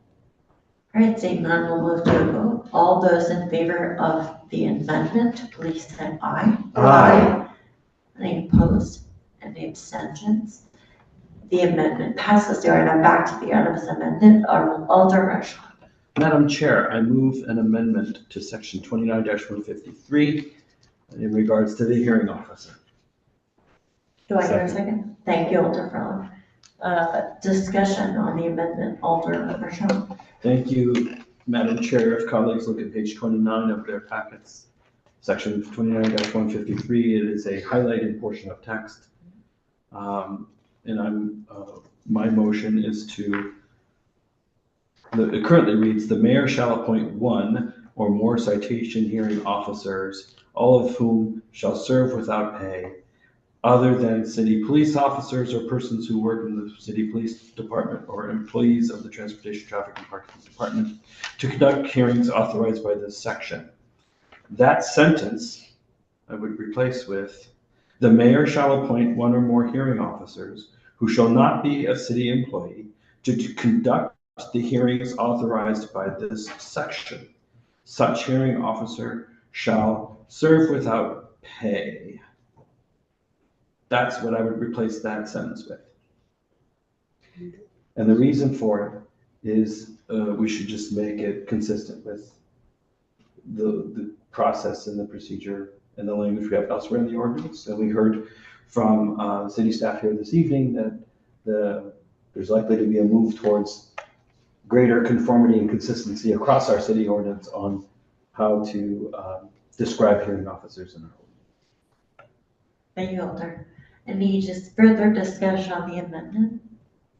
All right, seeing none, we'll proceed to a vote. All those in favor of the amendment, please say aye. Aye. Any opposed? Any abstentions? The amendment passes. We are now back to the item as amended. Discussion. Alder Morrison. Yes, I'm in favor of this amendment. As myself, as all of us, we've seen cars pass by, buses, straight through the stop signs. And we have a responsibility to our children, to our families, to our city at large. And so by adding this piece of support for our bus drivers, as it has been testified tonight, that they already have a whole lot going on. So if we can add this tool to the tool belt, that is going to help them do their job and keep everyone safe, I am highly in support of this. So thank you. Thank you, Alder. I agree with you. I also am in support. I will say that as a parent of a child going into first grade who will be on the bus, hearing the testimony of our bus drivers really hit my stomach. And I agree that it's so important that we have as many tools in our toolbox as we can allow these folks to do their jobs, but also to protect your children. Thank you for that comment. Any further discussion? Alderman Frillo. Thank you, Madam Chair. I'm also in support of this item. I'm still a little concerned about number 5, which is in the actual body of the whereas clause, where it's saying that the mayor is authorized to sign any associated agreements or MOUs, but that's not in the actual ordinance. And I'm confident, and I'll just say on the record, that when this is finally given a price tag, that it will come back before the Board of Alders before it's authorized. I understand the explanations with the MOUs, but we know that we have had a historic problem with MOUs being signed with a cost assigned to it or a dollar amount assigned, and we have passed the appropriate laws or ordinances regarding that, and we trust that the administration will abide by those ordinances as it relates to this as well. So saying that, I encourage my colleagues to give this a favorable recommendation to the full board. Thank you, Madam Chair. Thank you, Vice Chair. Any further discussion? Alderman Bradford, yes. Thank you, Madam Chair. I too am in support of this ordinance enhancement, especially because I liked what I heard about making more awareness in providing education and training in reference to what's going to happen in New Haven, and specifically because it really does affect all of us, even the individual that could cause the infraction. As we heard here today, I mean, how difficult it could be. This awareness and this enhancement of ordinance and make people aware and to be very, very careful so that no one gets hurt, or even the impact on the individual that may do the infraction. Thank you, Madam Chair. Thank you, Alder. Any further discussion? Seeing none, we'll move to a vote. All those in favor, please say aye. Aye. Any opposed? Any abstentions? The item passes. Yes. Vice Chair Frillo. Thank you, Madam Chair. I move item 2. Second. Item has been moved and second discussion. Vice Chair Frillo. Madam Chair, I move that we amend this item by substitution. Second. Item has been moved and second discussion on the amendment. Vice Chair Frillo. There's been just some minor corrections that were made by LCI attorney and director, and so we're just amending it to reflect those corrections and changes. Thank you. Thank you, Vice Chair. Any further discussion on the amendment? Seeing none, we'll proceed to a vote. All those in favor, please say aye. Aye. Any opposed? Any abstentions? The amendment passes. We are back to the item as amended. Alderman Marchand. Madam Chair, I move to amend this item. No, I do not move to amend this item. I'm jumping into the wrong item. I rescind my motion, Madam Chair, Thank you, Alder. but I'll say something else. Alderman Marchand. I'm in favor of this ordinance amendment as it has been amended by this committee. I think it may be prudent to do a little more kicking of the tires on the definitions. I'm hesitant to attempt that right now, given I'm a little bit tired, but I also think we want to make sure that whatever language you come up with, leave that with staff, and we double check the statute to make sure we're not defining terms in a way that would put us at odds with state law. But I do think there should be some greater specificity around dwelling units versus residential rental units, just so we can distinguish between units that are not being rented and those that are. And also we can be clear on what the exemptions are, so there's no lack of clarity there. But aside from that important technical matter, I'm definitely in support of the changes that our city staff have recommended. And I think it's in our interest as a city, and it's in the residents' interest for LCI to be successful and efficient in its residential licensing program. I think these changes will help to do so. Thank you, Madam Chair. Thank you, Alder. Any further discussion? Vice Chair Furlong. Thank you, Madam Chair.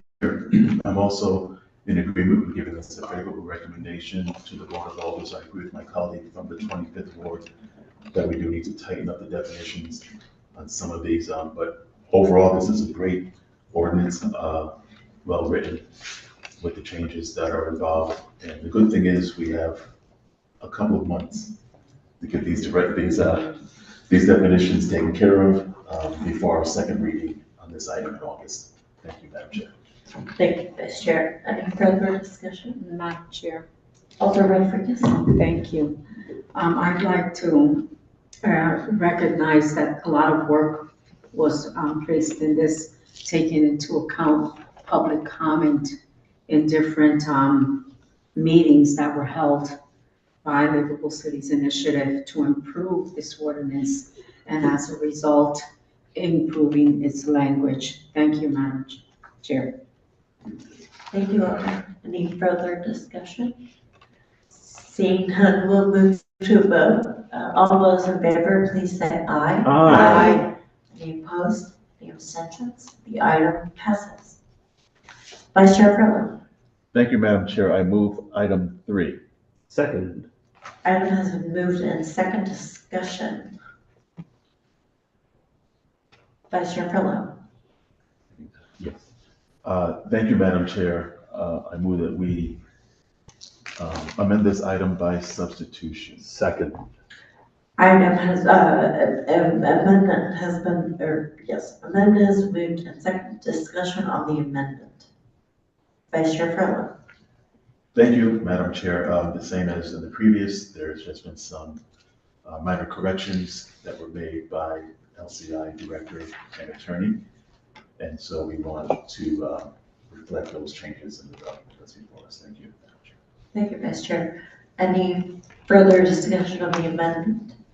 Seeing none, we'll move to a vote. All those in favor of the amendment, please say aye. Aye. Any opposed? Any abstentions?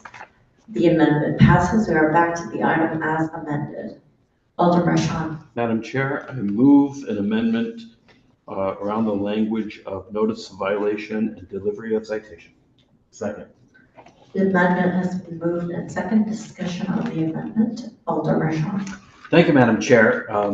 This just follows on the discussion that we had with the city staff. I call my colleagues' attention to page 78 in our packet. Item I, notice of violation. The language reads thus: notice of violations of this section shall be mailed to the owner of the premises at the owner's address and filed with the city tax assessor. And it continues from there. My amendment would do this: address on file with the city assessor, period. Notice of violation may also be emailed to the owner, period. So that the words, or if the owner has provided an email address to the Livable City Initiative, may be emailed to the owner. That would be eliminated and replaced with the sentence I just uttered.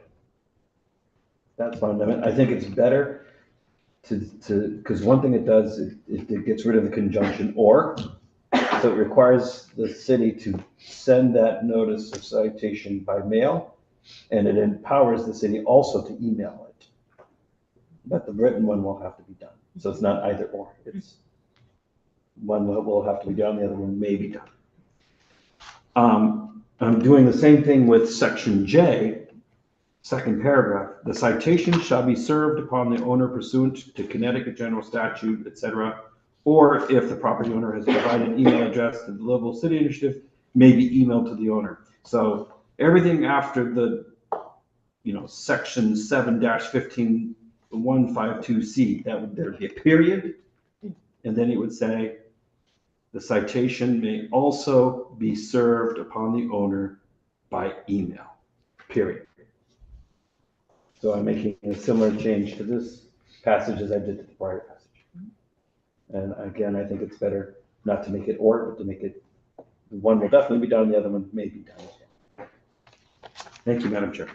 Thank you, Alder Morrison. Just a point of clarity. So in regards to the whole mailing thing, because it seems like the mailing piece was the big barrier because the addresses aren't always correct. You know, they might have a PO box and all of those different things. But then you might get an email address from the tenant. And so I'm just trying to understand the why. And I know that you said it, I guess I'm just trying to understand it, the why it is necessary for the mailing piece versus do one or the other. May I respond, Madam Chair? Oh, please, yes. Thank you, Madam Chair. So the big change being made here by the city's ordinance is to remove the requirement for certified mail. Right, so nothing I'm doing is changing that. Right, it can be first class mail, and that's, you know, we're not touching that. And I think that's even a different passage. But what we're doing here is I'm saying that they should still send it by mail, but they may also send it by email. And when the hearing officer is dealing with the appeal that comes in, the hearing officer is going to want to know, has the city done its due diligence in attempting to notify or contact the owner? And I think it's good practice to do that in writing. But you can't count on that, just that being successful, especially if people are moving around or it's a, you know, and so email becomes an additional option. And that's another way for the city to say that it's done everything within its power to be able to contact these people to serve notice of the citation or the violation. So what if they don't have it? What if they just totally violated that other process to make sure that they have an address on file, for example? How, and they don't have an address. So in this situation, how are they notified? Because I think in going through this process and listening to the testimony, it's what they're trying to do is take away as many barriers as possible. And mailing can be a barrier. You know, I'm not good with my mail, but I might see that email, right? And so one of the things that we know is that people don't always have these addresses on file. And so to say the either or, when you go to the hearing officer, the due diligence is, did you mail it or did you email it? And so I'm trying to really understand why the mailing piece would be so important versus if I was one of the staff that needed to do that and I just wanted to email everybody. You see what I'm saying? I'm just trying to understand why that piece is so important. That's it. And maybe you answered it the best way that you can, and if that's fine. I just can't seem to wrap my brain around it. Alder Mershon. I mean, I suppose, you know, so in terms of the notice of violation, the amended text offered by the LCI attorney, the city's attorney, was, you know, send it to the address that's at the city assessor's in possession, right? So there would be some kind of address in that record. And so that we're keeping that. Then we're also letting them do it by email. And by putting it in the ordinance, it gives it status they wouldn't necessarily have. That wouldn't stop the city from doing it, but it wouldn't be a location that would be recognized by the ordinance. So I think actually including the mention of email in the ordinance gives it a different kind of recognition by our local code that that's a legitimate way to let someone know about something. If the city doesn't have an address, you know, you can't fulfill a requirement if you don't have the address. So then, but we have an email, then this would cover us there, right? In my own view, I think maybe we'll come to a point in our society where we don't do things in writing anymore. And it's all electronic communications. I myself am not there yet. And I think there are certain kinds of things, especially when it deals with violations of ordinances or laws, and then you're dealing with financial implications, that we should be providing notification of these things in writing when we can. So I prefer to keep it in, but because it says this may also be delivered by email, it just gives us another recognized pathway for the city doing what it needs to do. Okay, So that's my thinking on it. okay, thank you for that, thank you. Thank you. Alder Eva Rodriguez. Madam Chair, I'd like to also know again the work that Livable Cities Initiative on improving the ordinances, taking into account public testimonial. It reflects on the work that they did, but also I'd like to look at a little bit in reference to the emails. Well, my apologies. Yeah, point of order. So we are discussing the amendment. The amendment. Just the amendment. Yep. In reference to including the email, I think that's a very good, because now we're kind of more modern. We've updated on correspondence, and state, federal, any type of agency is, for the most part, asking. It is not hard to do an email, asking their clients, their patients, anyone to provide an email as a form of contact. And they are utilizing it, and it is an official way of communicating. And that documentation is looked at as an official document that can be used when addressing a law. Thank you. Thank you, Alder. Vice Chair Furlow. Thank you, Madam Chair. I am in favor of this amendment. I do understand what my colleague from the 22nd Ward said. And I feel that we should make every opportunity when there's some money attached to it to reach the person. I looked at my emails, my personal emails, and I have 975 that are not read. And about 900 of those are probably spam and Banana Republic sales. And so it's good to get the written one. Who knows, maybe in the future, they'll be texting people and sending notices that way by text. I'm not trying to give the director any ideas, but that might be possible. But I do feel that we should give every chance for a person to be reached, and then if they're not reached, it's because they don't want to be. And then we put the lien on that property. And so I do support this amendment. Thank you, Madam Chair. Thank you, Vice Chair. Any further discussion on the amendment? Seeing none, we'll proceed to a vote. All those in favor of the amendment, please say aye. Aye. Any opposed? Any abstentions? The amendment passes. We are back to the item as amended. Vice Chair Furlow. Thank you, Madam Chair. I move item 4. No? Okay, I haven't put it on the item. Right. Oh, we haven't voted. Yeah, so now we're back to the item as amended. Yeah. Discussion. I have nothing to say. Alder Marshall. Thank you, Madam Chair. I commend our city staff for giving thought to this item as well as the previous one. I don't know about my colleagues, but I hear quite often from residents about concerns around blighted properties in my neighborhood.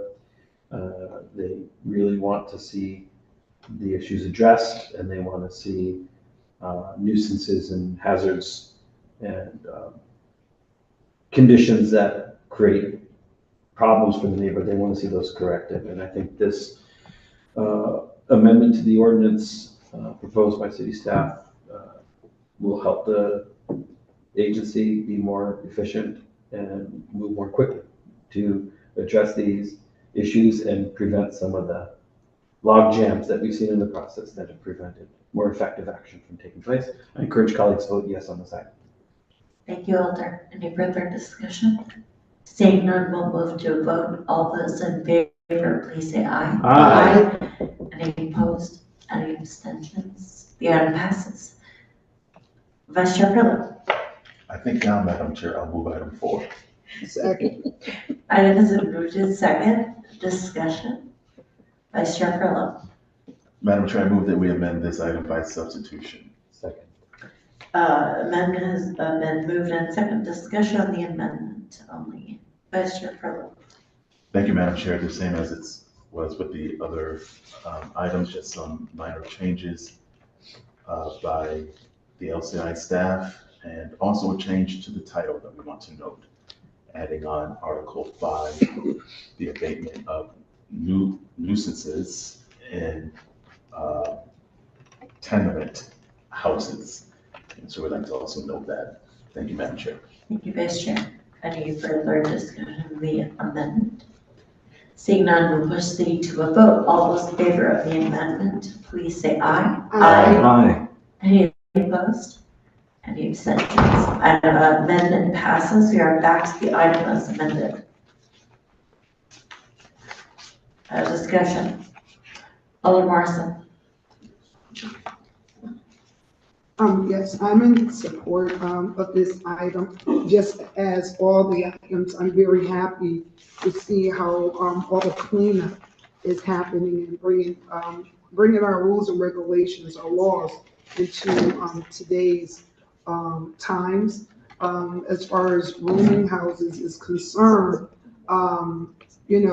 it's very important that these rules are very clear, because we don't have a lot, but we do have some. And when people know about them, they bring certain elements into your communities. And so to have this ordinance updated and an actual outline process is laid out before all of us, I think it's going to be helpful to move our city along and protect our city.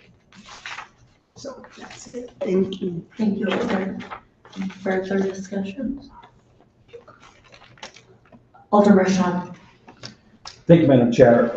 I would like to speak in favor of this item.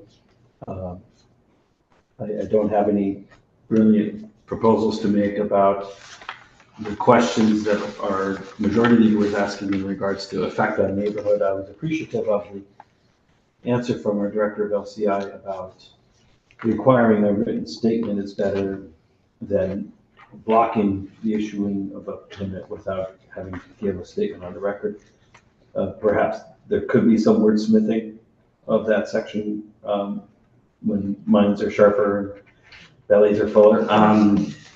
So maybe that will happen for the second reading, but I think as it stands right now, the ordinance before us improves the language and will, like the other items that we've already voted on, help the LCI be more efficient in discharging its mission. And so I encourage colleagues to vote yes on the item. Thank you, Madam Chair. Thank you, colleague. Any further discussion? Vice Chair Furlow. Thank you, Madam Chair. I'm also in favor of this item to give a favorable recommendation to the board. I would like to take a stab at paragraph 401G before it gets to the second reading and see if we could just tighten that up a little bit. So looking forward to working with colleagues on that. Thank you, Madam Chair. Thank you, Vice Chair. So noted. We will follow up on that. Any further discussion? All right, seeing none, we'll move to a vote. All those in favor, please say aye. Aye. Any opposed? Any abstentions? The item passes. The motion is appropriate. Vice Chair Furlow. Madam Chair, I move that the baby boomers adjourn. Second. Item adjournment is moved and seconded. All those in favor of going home, please say aye. Aye. Any opposed? Any abstentions? All right, we are adjourned. Thank you so much. Thank you, colleagues. This was a long time ago, like the 60s. Gen Z. Yeah. Thank you all. Thank you. Thank you all. Thank you. Good night. I wanted to ask you, so. How old I am? Is that what you're No. Yes, ma'am. I'm not gonna ask you that. So, we have Brennan and like we're talking about what if like, as you alluded to, if a roommate has it, might have been on the table to and I was wondering if you wanted to, I guess, interpret what So we know what's going on with New Haven, and there's prostitution, there's drug abuse there, and did I say prostitution? Yeah. So I should say there's illegal activities going on there that are not being supervised by that facility's staff. And so, because they're not capable at this time to properly supervise their properties, and I feel that they shouldn't be allowed to have immigrants until they can. It's not a permanent no, but they just don't have the staff to manage that.